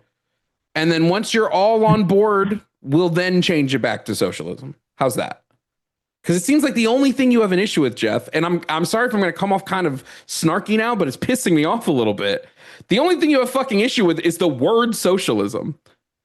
And that, like, you're just doing the meme. And it's like, get over yourself. Right now, like, Jovan looks literally like the history guy. Aliens. Like, get over yourself, Jeff. Like, you can't keep going. Everything you guys say every week is right. And it all makes sense. And it all sounds good. But also, fuck the immigrants. I'm going to stay voting for Trump. No, he definitely does not agree with Trump anymore. Okay, good. That one I am sure of. Like, he was, I wouldn't say he was cussing up a storm, but he was not happy with Trump today. Still, this is just funny. Jeff. It's just get over it. Get over it. Be like, you're a socialist now. Just accept it. Who cares? I mean, yeah, What if we call it freedomism? I like the sound of that. Or communityism. We made up that one the other day too. That's also a really good word. But Jeff, you don't see the issue with the fact that literally changing the name would make you more likely to do it? Like, that's fucking crazy, dude. No, giving it a new name that we haven't heard of before. I see where you guys are coming from. Ooh, someone said freedomism. I said that. Oh, you didn't? My God. I'm so sorry. They were, I'm so sorry. Like, I literally said the 10 seconds ago. I don't know what I thought I heard you say, but I did not hear it. I'm so sorry. W. Jovan. We'll do some LREs in the chat for that. That was funny. Okay, Jeff, we still got a few people to get to. We're going to move on. Just please don't call back about healthcare anymore. Would I be able to just say one more quick thing? I also wanted to call in just to, kind of prove to everyone that I'm like an honest and genuine person, because for some reason a lot of people don't believe that. And I felt the need to also prove that tonight. Jeff, I don't think you're a dishonest person. I do think. How old are you, Jeff? How old did you say you were? I'm 27. I do think a 27-year-old should know who Robin Hood is. I will just, I do think just as a base knowledge check. They made an what do they call it? A live action version of Robin Hood instead of just the Disney cartoon. Go watch There's it. so many. There's so There many. are so many. Jeff, thank you for calling. Maybe we'll hear from you again. Oh shit. Jeff, thank you for calling. Maybe we'll hear from you again next time. Well, oh my God, I don't know if you noticed this. He's from where I grew up in New York. Yes, he is. He's told me that. He's like, I think it's so interesting that Jovan grew up where I'm at, or near where I'm at. And he meant it in like a good way. Also, we did get paid to hashtag insult Andrew. We did. So we're gonna do it. We're gonna do it. It's time. The man, the myth, the legend, the far right incel in charge. Andrew from New Jersey. You're on the line with Jovan and Ari. Andrew is here to tell us why. Andrew, hello. You're here to tell us why idiots support the war in the Middle East. Is that correct? Yes, sir. Oh, I thought he was here to tell us what it feels like to never have been touched by a woman. Oh, I'm sorry. Andrew, you're here to tell us what it feels like to never have been touched by a woman. Is that correct? No. I'm going to save that for another show. No, I'm good.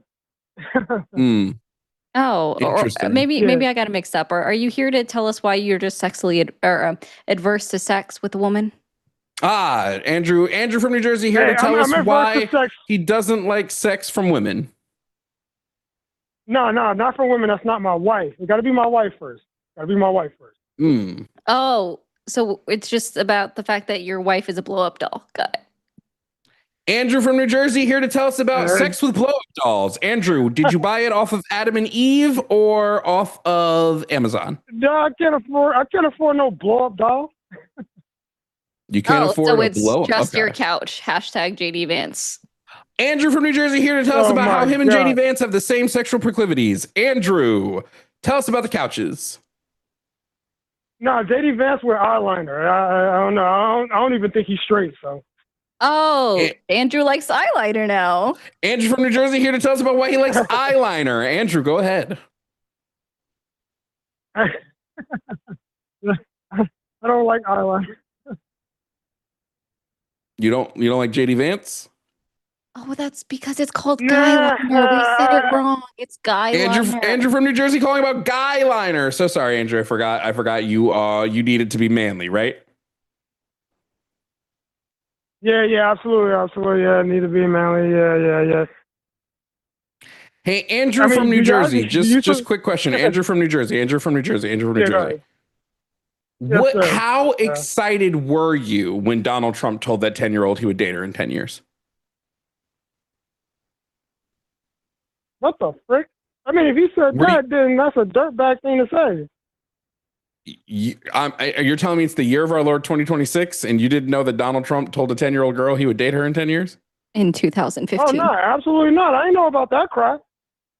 What the heck? How do you feel about the fact that women said that Donald Trump would walk into them in their changing rooms when they were naked, when he was running his pageants, his like Miss America pageants?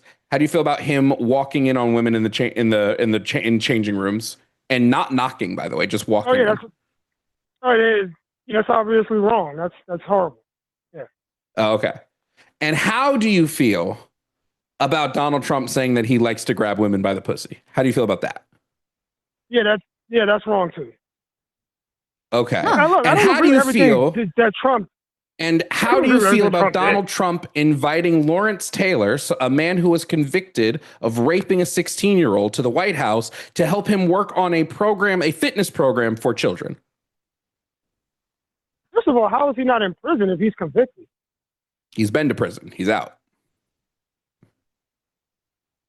Wait, don't rapists get like 30 years or something like that? How do you feel about Donald Trump inviting a convicted rapist of a 16-year-old to the White House to work on a fitness program for children, Andrew? Yeah, he shouldn't have did that. Okay, and how do you feel about Donald Trump hanging out with Ted Nugent, who has literally written a song about how he likes to fuck jailbait and underage girls? Well, that's bad too. And how do you feel about Donald Trump inviting Kid Rock to the White House when Kid Rock has written a song with the lyrics, and I quote, ladies, ladies, I like them underage, see, some say it's statutory, I say it's mandatory. Thoughts? Yeah, that's not good.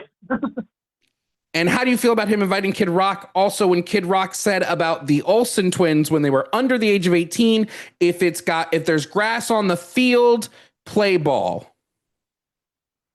First of all, I don't. Who is Kid Rock? I don't know who you're talking about. Who is it? Well, somebody Trump brought to the White House. Yeah, and spoke for Donald Trump at the RNC. He did the TPUSA sad alternative halftime show.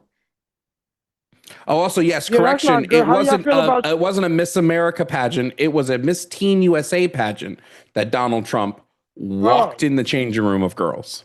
Ooh, 15 and 19-year-olds. How do y'all feel about Trump getting rid of 2 dictators? Huh? Okay, so just confirming, as long as the pedophile gets rid of a dictator, Andrew is okay with the pedophile, everybody. Woo! No, that's not what I said. Hot take. Andrew is okay Obviously with Donald not. Trump and his pedophile ilk as long as Trump gets rid of dictators. Then it's okay. No, well, if Trump ain't, no, I don't. Andrew, how do you feel about Donald Trump? How do you feel about Donald Trump directing? How do you feel about Donald Trump? Exactly, pedophiles, as long as they're not Muslims, you're cool with them. How do you feel about Donald Trump directing the FBI to spend 400 overtime hours redacting the Epstein files, including a name of a person who sent an email to Jeffrey Epstein saying your littlest girl was so naughty? How do you feel about Donald Trump doing that? I don't know too much. I can't speak on the Epstein files. I'm not that educated on that stuff. I heard that they redacted him to protect the victims. That's what I heard. So I can't really speak. What victim does it protect to redact the name of a man who emails Jeffrey Epstein that his littlest girl was not? How does it protect the victims when the email address of a man who said your littlest girl was naughty is redacted? I don't know, man. You're calling me, talking to me about Epstein. I can't talk about foreign policy. Andrew.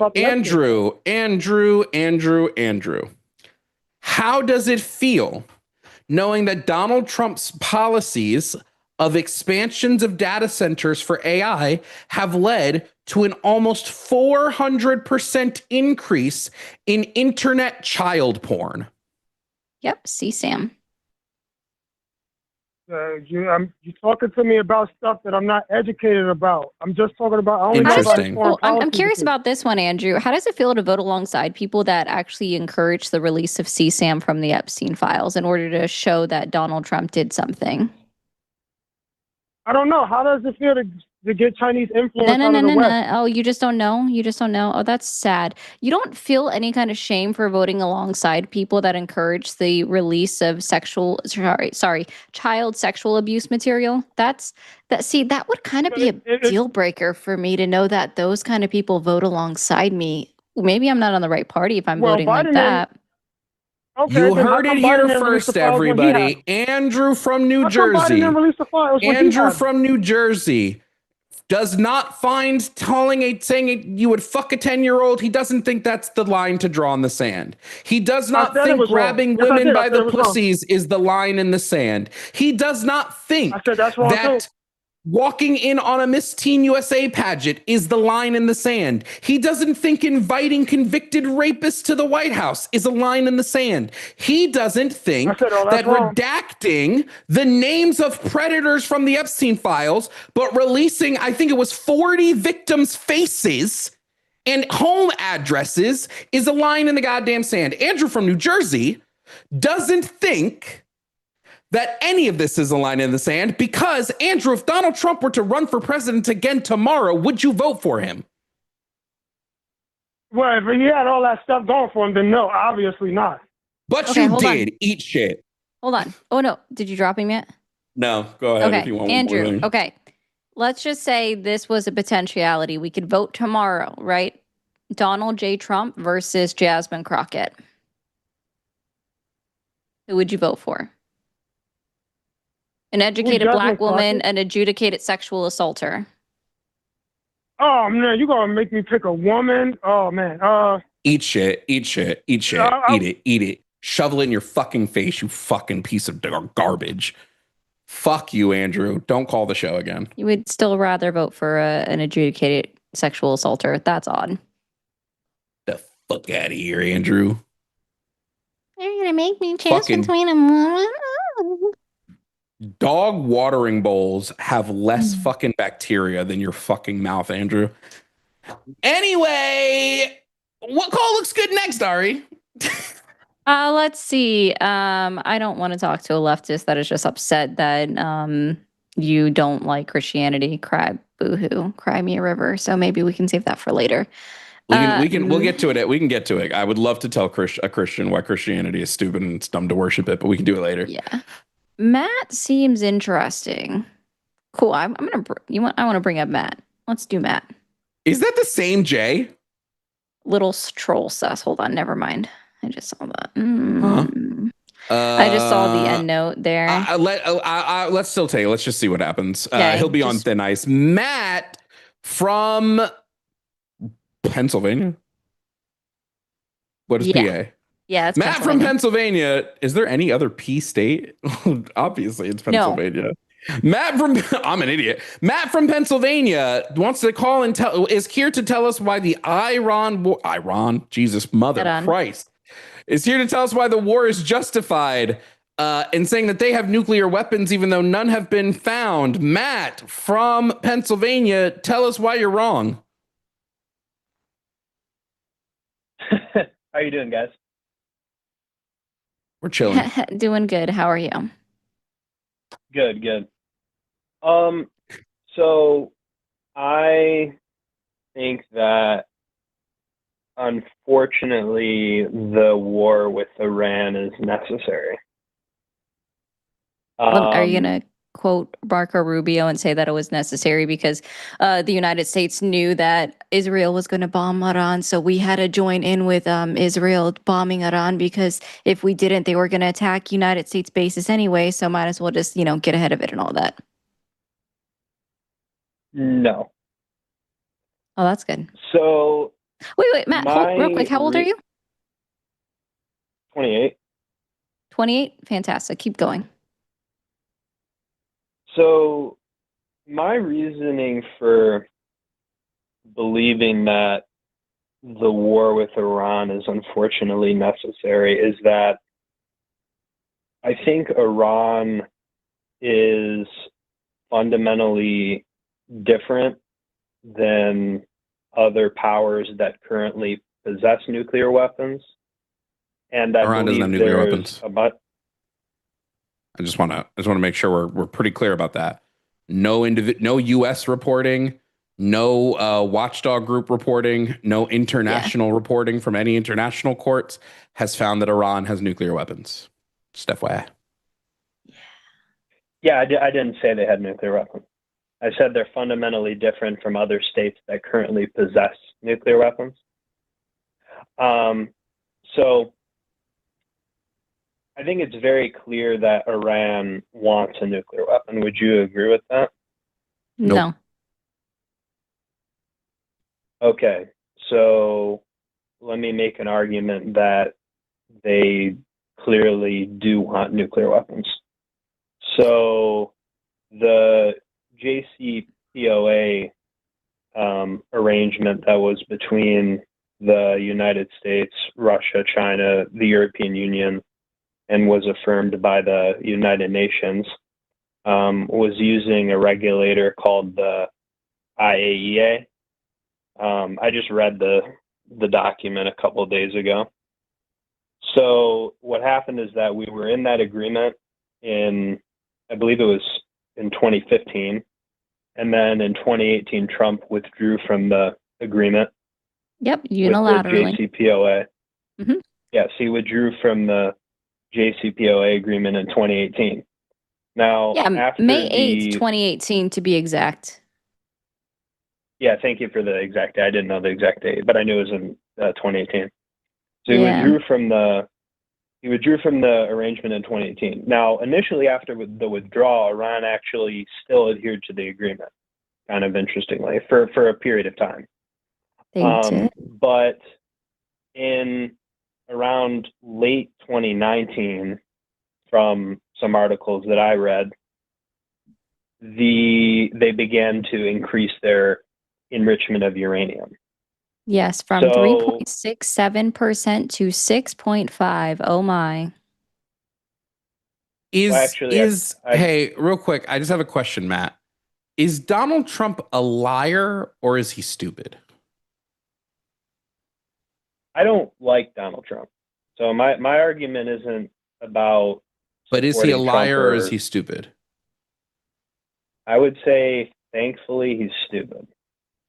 Okay, so when he said in 2025, when we struck Iran in 2025, and he said specifically, we set back their nuclear capability by decades, he was lying about that. Well, I would choose C, all of the above. I think he's stupid and he's a liar. But I don't really see what that has to do with my argument that the war is justified and that Iran shouldn't have nuclear weapons. It's justified because Donald Trump pulled out of the JCPOA and then Iran, and now because we pulled out and Iran stopped complying, now we get to attack Iran.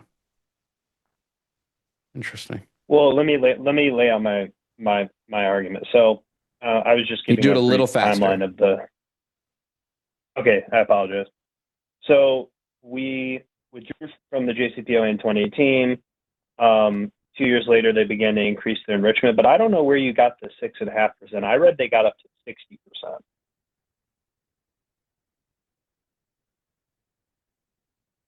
Enrichment.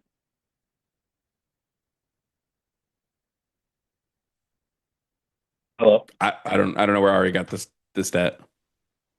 Oh, sorry. What did he ask? I honestly zoned out. I'll be honest. I said I think your statistic was wrong on which part? 6.5%.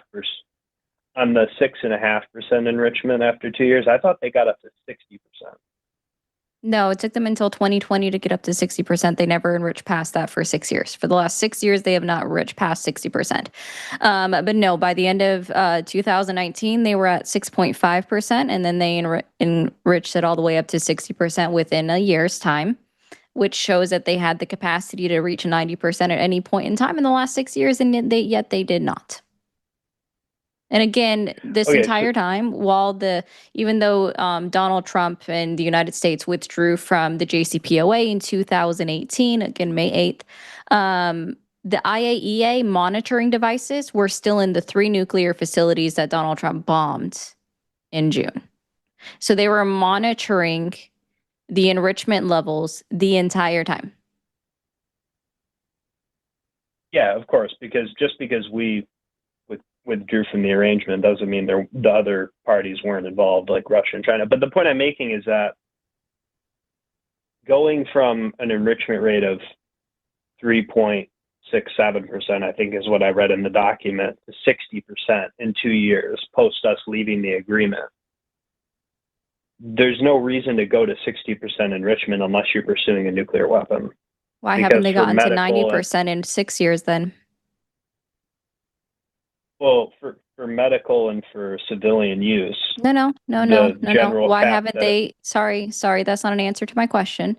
Why haven't they reached 90% then, which is the requirement for a WMD, in the last 6 years?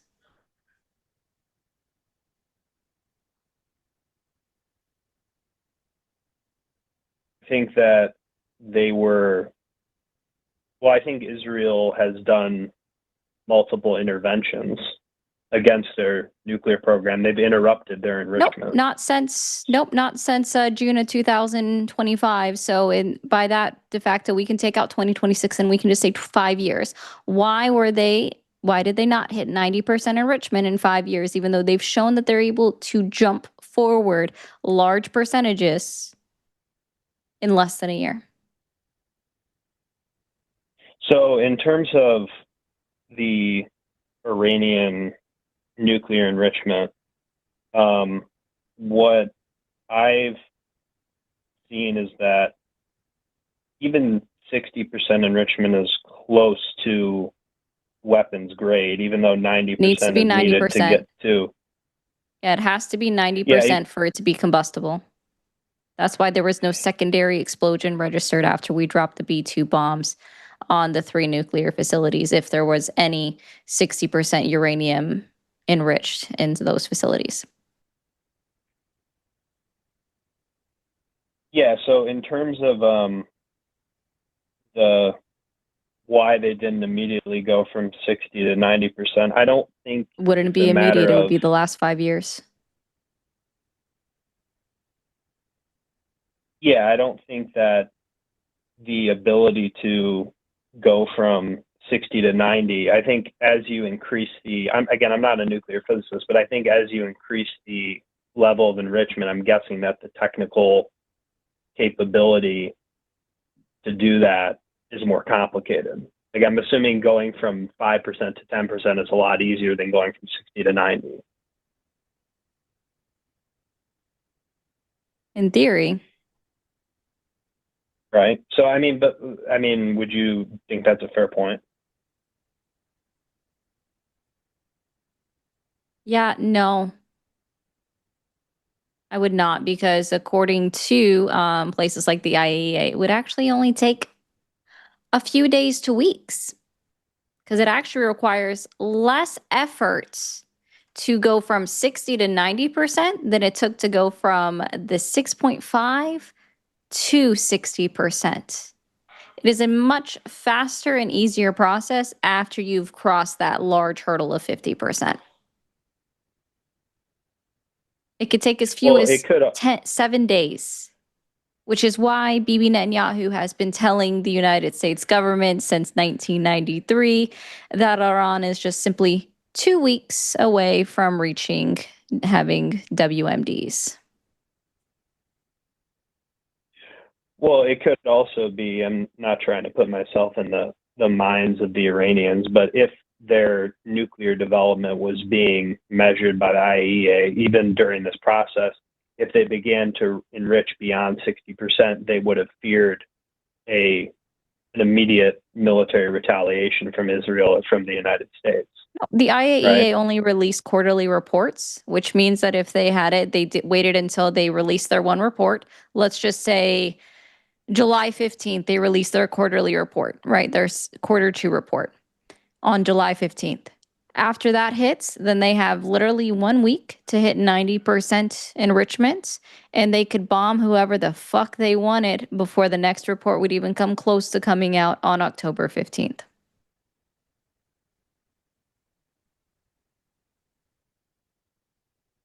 So in terms of the IAEA's analysis of how much enrichment has taken place, I do know that they release reports every 3 months, like you said, but I don't believe that would be the extent of the knowledge that Israel or the United States would have. Like, they would most likely have infiltrated the Iranian nuclear Our knowledge and facilities Israel's knowledge when it comes to Iran's nuclear capacity or lack thereof has already been proven to be incorrect multiple times. Let's see. Tulsi Gabbard, the director of national intelligence, right? You remember her? Yeah. Yeah. Right now, she's most famously known for having said in April of 2025 that Iran was not anywhere near reaching nuclear capacity, and they're not trying to. And then 2 weeks later, Donald Trump is asked about it, and in between that time, and is asked about it and says, no, she's wrong. They're after nukes. And right after he said that again, in that 2-week time span, she said, I'm wrong. They have nukes. Their problem. And then Donald Trump bombed 3 of their nuclear facilities with our B-2 bombers, June of 2025. Israeli and United States intelligence posted out reports saying that they were obliterated. We had set them back decades, right? And yet, here we are, the year of our Lord 2026, once again saying that Iran was trying to reach nuclear capacity when we took out their nuclear facilities. We had obliterated them by Donald Trump standard and set them back decades. So our intelligence reporting has proven to be incorrect, and so has Israel's. So you basically are arguing, just so I can understand your position, and kind of put it in my own words, that the Israeli intelligence in regards to the Iranian desire or capacity to enrich uranium is not accurate, and that these strikes were unnecessary because Iran was not going to pursue a nuclear weapon. Correct. Again, it would have been very simple for them to do it. It is much easier to go from 60 to 90% than it is to go from even 10 to 50.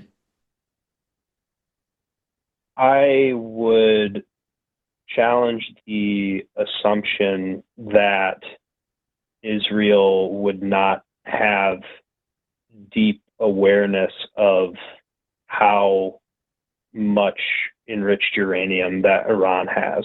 So I think that sure, so the then, quarterly... Wait, so can you say then that Bibi Netanyahu's been wrong for the last 33 years?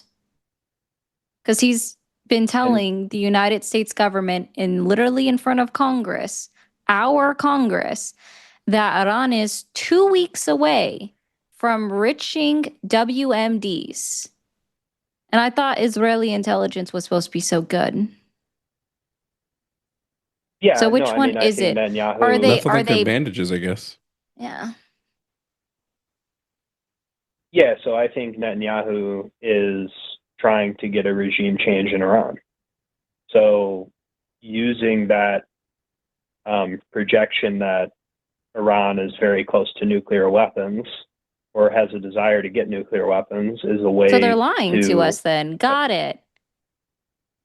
Yeah, but I still think that they're not relying on intelligence reports. I just want to be clear. They're not relying on intelligence reports. They're relying on their feelings.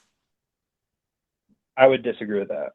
But you just said that, I'm sorry, like Bibi Netanyahu is in charge of Israel's national defense. He's in charge of their IDF. He's in charge of their military. So you just said that he's doing all of this because he has an agenda of a regime change in Iran. So they're not operating, this is by your own admission, on intelligence reports. So they're operating on his feelings. No, I think the intelligence reports about the regime clearly indicate that they want a nuclear weapon. And I think the actions that So has Bibi Netanyahu been lying for the last 33 years? He's been greatly exaggerating the point in order to get regime change. But my point isn't So did Donald Trump lie to us in May and June of 2025? In May, he said that Iran was going to have nukes in 2 weeks. And then in June, he said that they obliterated them. But yet we attacked them again because they were on their way to get nukes again. You seem to be overly focused on Netanyahu or Trump. That's not my primary focus with the debate. My primary focus with the debate is that Who's the commander-in-chief? No, but my primary. Who's in charge of the IDF? That's not the prompt that I brought up. Who's seeing all of these? Yeah. But who's seeing all of these intelligence reports that neither you nor I have ever seen? So, do you mind if I say something without being interrupted? Kind of. Well, I mean, what's the point of hosting a debate show if you're not going to let the other person finish? Well, see, right now, you're trying to burden shift, and I'm not appreciating that. So I would like you to actually directly answer my question. Netanyahu is in charge of the IDF. Donald Trump is in charge of the military of the United States.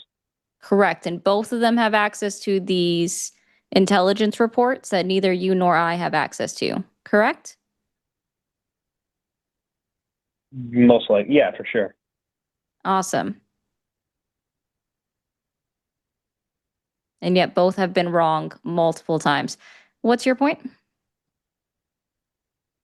Yeah, so the point I'm making is that your characterization of this seems to be that if Trump and Netanyahu are lying, that the war against Iran is justified or is not justified. And I would say, no, even if they were completely lying about everything, I would never make the claim that this war is justified. Yeah, no, what I'm saying is I believe it's justified, even if Trump and Netanyahu are completely lying regarding where Iran is in terms of pursuing their nuclear weapons, because Iran clearly wants nuclear weapons, and Iran is No, they don't. fundamentalist. Iran is. I'm sorry. You've already agreed that they haven't. I'm sorry. You keep making this claim, but you have done nothing to prove it. And yet we, at least me, sorry, I know Jovan's just sitting back and enjoying the show. We've already gone over this, that it is much easier to go from 60 to 90% enrichment, and they've had 5 years to do it, and they have not done it even once. Where is your proof that they are seeking a WMD? So my proof would be that there's no reason to go to 60% enrichment other than military use. There's no civilian 60% is not combustible. For enrichment. 60% is not combustible. That's why we didn't have a secondary explosion as a result of the B-2 bombs being dropped on the 3 nuclear facilities, assuming the uranium was still within there, just like Donald Trump claimed. So that is also not true. And it does have use. You can use it in medical equipment. You can still utilize it for power. You just have to tone it down. You have to control the output. It still has uses. There is no civilian use for 60% enriched uranium. It just doesn't. These aren't civilians. This is a government. Yeah, but the point I'm making is that you're increasing to 60% to clearly indicate your desire to quickly get to enrichment. But the reason they didn't do that is because Israeli and U.S. intelligence on the ground, they knew that they had been infiltrated, and they knew that those numbers were being closely monitored. And if they began to tick up further than that, they would be immediately struck. That's the real reason. You're just speculating. So, yeah, that's not you can't prove any of that. So that is a speculation.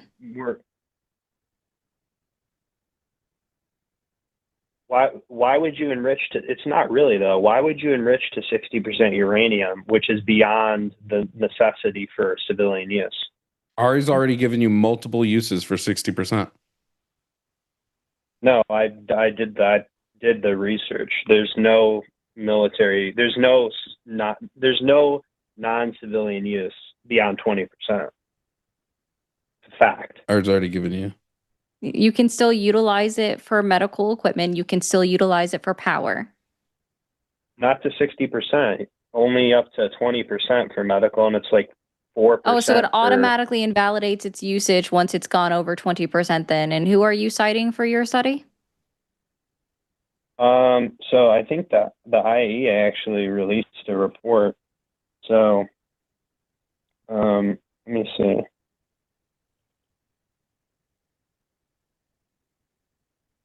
So let's see. Yeah, so there's medical enrichment. So there's isotopes used for cancer treatment, medical imaging scans. So nuclear power plants are generally under 5%, and then research in medical isotope still can be production, utilized. Yeah, there's a key word there that you're missing. Generally, it still can be utilized in that aspect for power, and it can still be utilized in that aspect for medical equipment. Generally, is a vague term, meaning that there is room for error and that it is not all encompassing or a one or the other. It says here in the report that under 20% is for research and medical isotope production. Generally. Again, it can Yeah, still but be you would think utilized for these things. Medical and power, it can still be utilized. Yeah, but I mean, if you were Iran, right, and you knew that you were in sort of a heated Are you clairvoyant? Political. Well, no, I think you're giving Iran every benefit of the doubt. No, I'm not. As opposed to looking at I'm just reality debunking your which misinformation on your automatic false pretense that Iran was seeking nuclear capacity weapons when we have zero proof of that. In fact, we have everything to the opposite. If they were looking for a nuclear weapon, they could have easily reached it within 7 days at any point in time in the last 5 years. As soon as they hit 60% enrichment, they never did so. Where'd you get that 7-day? From the IAEA. 7 days is the minimum. How many?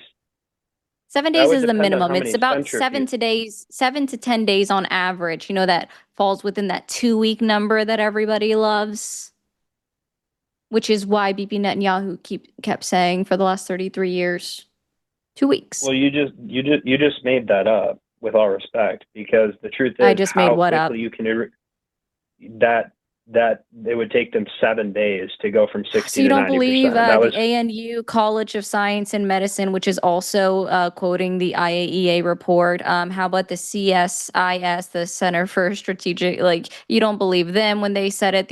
Even the Australians also agree that it takes about that much time to go from 60 to 90%. Very interesting. I'm utilizing your sources and my own. You're not doing very well at this. Well, that's completely inaccurate because it depends on how many centrifuges you have and what type of centrifuges you have. Correct, and because they reached a 60%. Nah, this is women's mental health month, and now you're on mute because you're hurting my mental health. So I want to help you out with something.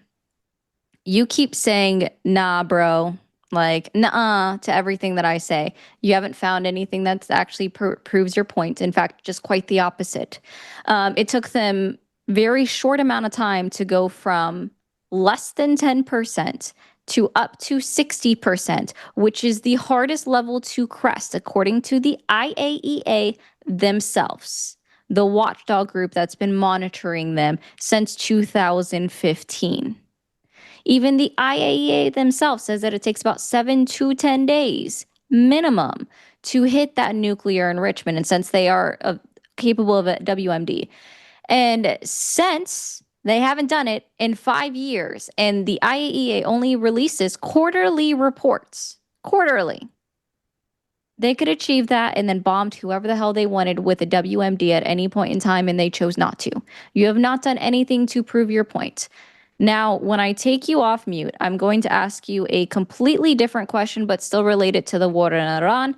How do you justify the United States missile hitting a school, a girls' school, and killing 150 schoolgirls? Yeah, so we don't know that it was the United States. Israel says it wasn't them, and I watched the video. Hi. Israel said it wasn't them, and I watched the video showing that it did not come from the military facility from Iran that was nearby. Well, I'll wait until an international body does an official report on it and comes to a conclusion. So wait. So we launched an attack at around 10 o'clock their time. This building was hit at 10:40. This was a surprise attack. Where else would it have come from? And Israel says it wasn't them. Well, they didn't attack that area. Let me ask a question. So when the Director General Rafael Grossi of the IAEA says Iran is the only we're not okay. State enriching. Boop, and you're muted again. See, we are not talking about that right now. I was very clear that I was moving the conversation to something else because you failed to prove your points. So now we're talking about how the United States dropped a missile and killed 150 schoolgirls plus 36 adults. How about you address that and answer Jovan's question? There is no international body that has indicated officially Red that Crescent it was us that Society. fired the Do you know what the missile. Red Crescent Society is? Until it's from an official international organization that is related to a United Nations war effort, I'm not going to speculate. This is just fantastic. Unnecessary Who is the Red Crescent speculation. Society? It doesn't matter because they're not the United Nations and they're not in charge of documenting or official. I'm so sorry. You actually said related to the United Nations. So I'm going to help you out with this. I did mute you again. The Red Crescent Society is the international body of the Red Cross that is absolutely recognized by the United Nations. Would you like to try that again?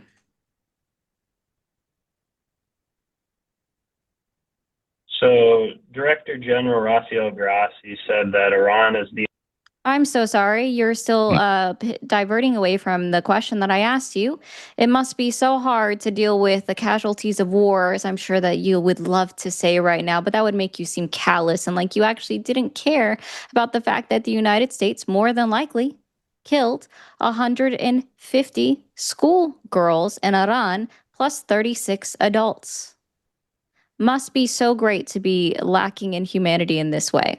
Well, since you want to continue to divert the conversation, I will ask you a completely different question, but still related to this. You, just for clarification purposes, you do support the war effort in Iran, yes or no? 100%. 100%. Have you served in our United States Armed Forces? I'm not going to answer that. So I will take that as a no. Are you going to be going to your recruiter's office tomorrow when they open up at 8 a.m. in the morning? I'm not going to answer whether I've served in the military or not because it's not relevant. So you're not going to go to the recruiter's office tomorrow when they open up at 8 a.m. in the morning. Fantastic. Would you like me to call them right now? I have all 4 branches of our military's recruitment hotline number, and I would love, absolutely love to give them a ring and tell them that Matt from Pennsylvania is very interested in enlisting in our United States Armed Forces, and he wants to go fight in the operation in Iran right freaking now because he's so excited that we started a war with Iran over the mythical WMDs that do not exist. Well, only men are available to be drafted. So if you can't be drafted, this isn't a draft. This is a voluntary enlistment. I've never made the claim that it is a draft. Do you have a pen and paper available, Matt? You still haven't answered my question. You still haven't. Do you have a pen and... Oh, yeah. See, I don't really care. You refuse to answer like the last 3 of mine. So let's address this real quick. Do you have a pen and paper available, Matt? Yes or no? One question. Let's answer this one question. Nah. Do you have a pen and paper available? Yes or no? Are you going to answer my question? Do you have a pen and paper available? Yes or no? Are you going to answer my question? Do you have a pen and paper available? You're pivoting really yes hard. Or no? You got crushed in the debate, and now you're pivoting to whether I have a pen. Did I get crushed in the debate, Jovan? Some phone number? 100%. Sure didn't sound like it. Oh, interesting. Sounded like to me the entire time that he was unable to prove his point at any point in time. And I was even utilizing his own sources against him, quoting the IAEA, who he seems to love oh so much, not even realizing anything about anything at this point, still denying and still pivoting away. He couldn't even acknowledge the fact that the United States absolutely more than likely had a propensity of the evidence, bombed a school and killed 150 school kids. Women, girls, because it was an all-girls school that we bombed. Got it. And listen, if it was an accident, it was an accident. It still happened, though. Okay? So since I know that we at least have it recorded, so this will be in a playback for you to watch later. Army is going to be 888-550 Army. They made it easy for you. Air Force is going to be 800-423 USAF. Marines, they made it even easier. 800 Marines. Navy, also easy as fuck. 800 USA Navy. Put your own boots on the fucking ground if you are an individual that wants to send your fellow American citizens to a war that you're too much of a goddamn pussy to fight for your goddamn self.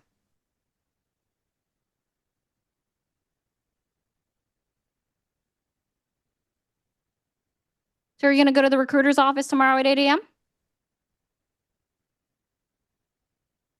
Can you hear me? Sir, you weren't muted. It's cute that you did that. Oh. So, yeah, I thought I was muted so often that I wasn't sure if I could make a statement I've told you every single time when I've muted you, so that was cute. So you're going to the recruiter's office at 8 a.m. in the morning, correct? Or are you just a little pussy-ass bitch? Well, are you going to let me actually make a statement? Are you going to the recruiter's office at 8 a.m. in the morning tomorrow, or are you just a little pussy-ass bitch? Answer this question, you stupid bitch. Are you... Answer this question. Aw, right? That's so cute of you to try that, Pookie Pie. Director General. Oof. Making men crash out. It's so cute. So at this point, I think everybody would agree that Matt has acknowledged that he is a pussy ass bitch because he refuses to go to the recruiter's office tomorrow at 8 a.m. in the morning or call any one of the 4 amazing numbers to our United States Armed Forces. Though I would encourage you very heavily to call the Army or the Marines because guess what? You want to be boots on the ground, Pookie Pie? Well, that's them. Put your goddamn boots on the ground. So looking like a fool with your boots on the ground. Yep. So Matt, we're going to try this one more time. Are you going to the recruiter's office tomorrow, or are you a little pussy ass bitch? God bless the U.S. military. Thank you for your service, everyone who does serve. But not you, right? Because you don't serve, because you're a little scaredy cat. No. Yeah, exactly. No. So you're a little pussy ass bitch. You won't serve in our United States military. You can't have an opinion about the war. For you, if you want everyone else, yes, sir. I'm going to give you this. I'm going to tell you this right fucking now. It's not a fallacy. If you choose not to have if you choose not to pull up, and I did mute you this time. If you choose not to pull yourself up by your goddamn bootstraps and strap up those laces and put them on the ground yourself, and you want to encourage other people to go to war, then you can literally fuck all the way off. In fact, you can email me at fuckallthewayoff@gmail.com and see how many fucks I give. JK, it's probably a real email. Don't email that. It's not mine, though. But it's, sorry, dude. You are a little pussy ass bitch if you want my friends, my family to go to war, but you yourself are too scared and you're going to stay in your little safe space in Pennsylvania, in your tiny little town where you probably grew up in a family of 2. You were the youngest. You were probably, I don't know. I think actually your family probably was the reverse, where they loved your older sibling more. And I would assume that's probably, she was a girl, and that's why you hate me so much. Anyway, that's all the time we have for Matt. That was Oh, hate to be on the end of that. I'm sorry. Like, damn. If you want other people to fight a war for our country, then you need to be going right outside there, right beside them. Go out, take yourself outside, march along beside them. Sorry, guys. That was crazy. We're going to take the next call. As a bit of a refresher on this next one, and we're going to talk to Sam. The last time Sam spoke to me and Jimmy, Sam said that arousal went against the Lord and that you shouldn't be aroused. So Sam from Georgia, you are back on the line with Jovan and Ari. What's got your goat in a boat today, Sam? Oh, Michael, I mean, today was a good day. I had the big topic that there's nothing wrong with how I practice my religion.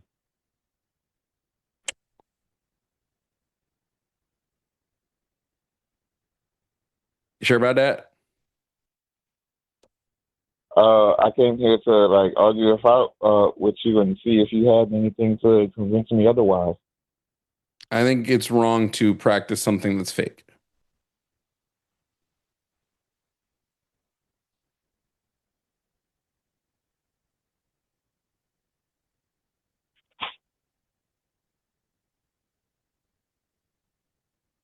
Anything for that? Nothing? I mean, don't people like do LARPing? Is it wrong to LARP? They don't actually believe that they're in the Middle Ages. You know that, right? When someone LARPs, they know that it's make believe. You know, when a kid plays floor is lava, they don't actually see lava on the floor, right?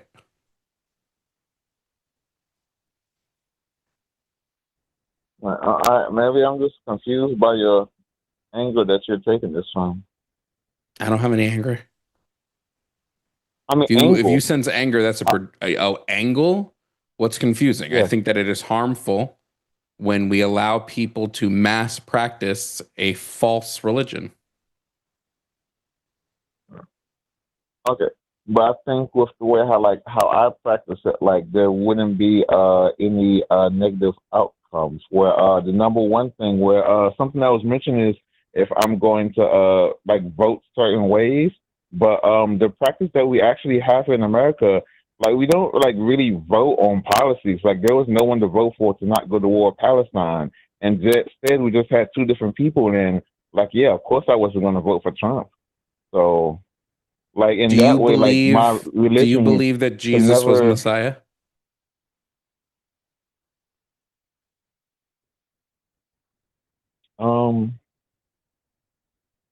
To be honest, I'm kind of I kind of think like now, like with as much information I'm taking in watching your show, that now I'm just holding on to where I like practicing in the way of still just reading and singing. And when it comes down to going ahead and like professing the belief to other people, it's just kind of like, well, that will just be like, it's just something that I have like as an emotion within myself to still tell myself and still go along. But like it will no longer be anything I'll tell to someone else. Like I said before, like I don't sing the songs in English. I sing it in the language of my father's tribe. Like it's not in English, so I won't be influencing anyone else towards Christianity, and I'll also be saying Jesus. You know, I don't say Jesus when I say something else, which no one else will understand. Okay, but the question is, do you still believe in Jesus? Do you believe that he was Son of God? Do you believe he was divine? As for the specifics, I don't think so. So much, no more, but still just believing in Yahweh. Okay, now, hold on. Now, here we go. We're gonna get somewhere with this. I believe the fact that you use skepticism to help adjust your beliefs on the divinity of Christ was a good thing, and you're better for doing that because now you've learned a level of critical thinking that worshiping your God didn't allow you to have. That's a good thing. Yeah. And when you don't use that level of critical thinking, that's a bad thing.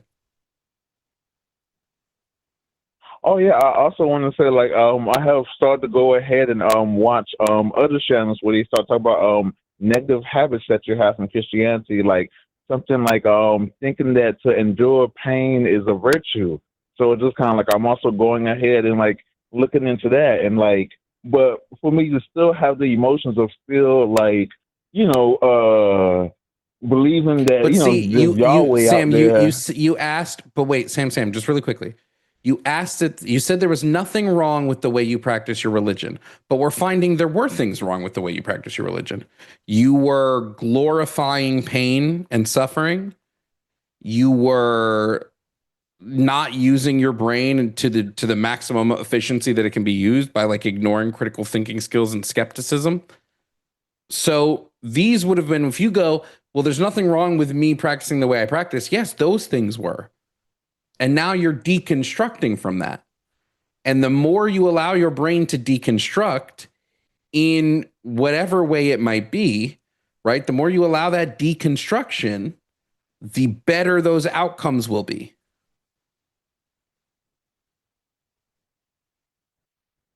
Well, I call because I kind of think like I'm always going to hold on to like believing in a spiritual Yahweh, like maybe like not the Jesus in the Bible, because like I said last time also, like yeah, I read it and like yeah, I found the stuff in Exodus, and there's also later on where man, I forget the book where it says slaves obey your master. So it's like I don't have that, but like I think I'll also always hold on to like a spiritual Yahweh, and like that was what I was debating on. Like it would be okay to always do that. Okay. I think you need to deconstruct from the spiritualism as well. I don't think it's going to really like predominantly serve you, but like deconstructing from Christianity, it's fine with me as like a starting point. I think there is something wrong with practicing Christianity in what it does to people and how it shapes our country and how it does all that. If you're just saying, well, I'm just spiritual and I have my own spiritual beliefs, I have no issue with that. Go nuts. Oh, okay. I thought you'd have more to argue. Okay. I mean, I can tell you why like a belief in a God is also harmful to you. Like if you just have like a base level belief in some type of God, but I mean, it's potato. Mm-hmm. Well, I appreciate you taking the call. Yeah, sure. Thank you. Oh, hold on real quick. If you're still there, Sam, next time you call in, Jimmy will argue with you about the spirituality side. Okay. It's just not, I just don't, like, Jimmy will do it. Jimmy's got that. All right. Yeah, it's his birthday on Thursday. It is. Yeah. I'll call him back when I did my research on the Nordic model. Yeah. All right, Sam. No problem. Okay. All right. Talk to you later. Goodbye. Bye. Sam is a fan. I mean, you know what? Bravo to him for listening into a couple shows and then being like, maybe I need to deconstruct, and then like finding more people that do deconstruction lives. Yeah. I agree with impressive. chat. I agree with chat. Okay. I agree with chat. That I don't think spiritual is, I think skepticism is better than spirituality. I just didn't see the point in arguing it right now. It didn't really seem fruitful for the last 5 minutes of the show. Not Jimmy saying he feels bad for wanting to go after someone that knows when his birthday is. Jimmy, I can tell from the way he's typing that he is real Aggie. He's not here right now. Like you could tell he wants to argue with somebody. I mean, I don't blame him. I get it. Rest in peace, James Snow. Gone but never forgotten. That's how I felt. Again, I'm so confused about this next call. I assumed this, like, is this not the same? Okay, Jay from Nevada. Are you not the same Jay we talked to earlier today? Ooh, definitely not. Definitely not. Okay, so Never James before in my life. are two Jays that called in about economic discussions. Well, we only have 5 minutes, so if you want to try to make your point really quickly. Well, sure. First of all, big fan. I've watched for a long time. Never called in. Never had the balls. I want to thank the one person, Justin DZ, helped me a lot in my life, more than he'll probably ever know, and I respect him a lot. Okay. Love Justin. I am a moderate Republican. Okay, but I'm registered. I voted Hillary Clinton and Kamala Harris, but I do have fundamental Republican ideology. So when I hear like absolutist discussions that's when I actually do want to call in. And that's when you guys were talking to Jeff, actually. I wasn't watching when you were talking to a Jay, so I'm sorry for the confusion. But Jeff, I know how he sounded, okay? Like, I really do. But I do understand where he is kind of coming from on his, like, inability to explain his moderation, right, of not being fully left-wing or fully right-wing. It is really hard in my life, just with the people around me, to, explain the differences between, like what I actually would vote for or what not. Now, Trump for me is a red line. I'm not a Trump supporter. He's a red line for me. But, I definitely do support multiple Republicans, especially at the state level. Kind of believe it. I really understood his confusion. And I normally see you go in really depth with the discussions. And I just felt like your guys' position was a little weaker, actually. It was like communism is a utopian, absolutist, if possible. I thought that's kind of an obvious thing to say. Yeah, I didn't get into economic theory. So I understand. With I'm Jeff, just saying. So normally no, I get hear that, like but Jay, I meant to say both. I apologize. No, you're fine, Jay. I want to pause you for a second because there's a specific reason why I personally didn't dig into it. Right? I personally am not a communist. I would only label myself as far as a progressive, right? That believes in social policies being implemented. Okay. I stand by what I said, that a country can individually be socialism, but they're going to partake slightly within capitalism because they are going to have to externally trade with a foreign country, right? And that engages in their own capitalist society. So they're going to engage in capitalism in some way, which means it cannot be a true socialist society. That is my personal belief. That is not a belief of Jovan or Jimmy or of anyone else, as far as I'm aware. But I have had multiple conversations. Like, this is not my first time talking to Jeff. I have gone into specifics with Jeff.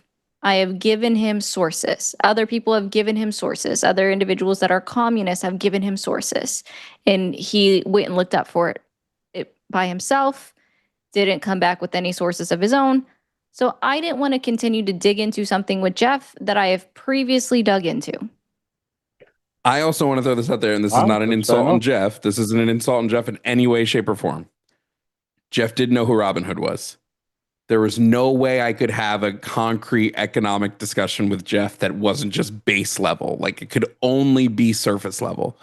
Like, this isn't a knock on Jeff, but like, it takes a lot to understand theory. And I was like, I'm not going to be able to dive into theory with Jeff at this level, right? This level, right? That's not a knock on Jeff, and that's not any. It's just like the level that like you could see the level that I could have the conversation with the other Jay versus Jeff on these two things, especially because Jeff's real only big objection ended up just being what we called it.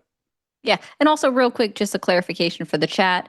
I hate capitalism, and I think capitalism should be abolished. So, like, let me be clear. I'm just telling you what my belief of it, with the socioeconomic policies, how they would be implemented would be. I hate capitalism, but my realism gets to me a lot. That's fair, and I've heard you guys discuss it before, and your points are pretty valid. I'm not gonna like sit here and say like, oh, this isn't like 100% true. Like, you guys bring up very factual statements, the studies that you guys state on stream.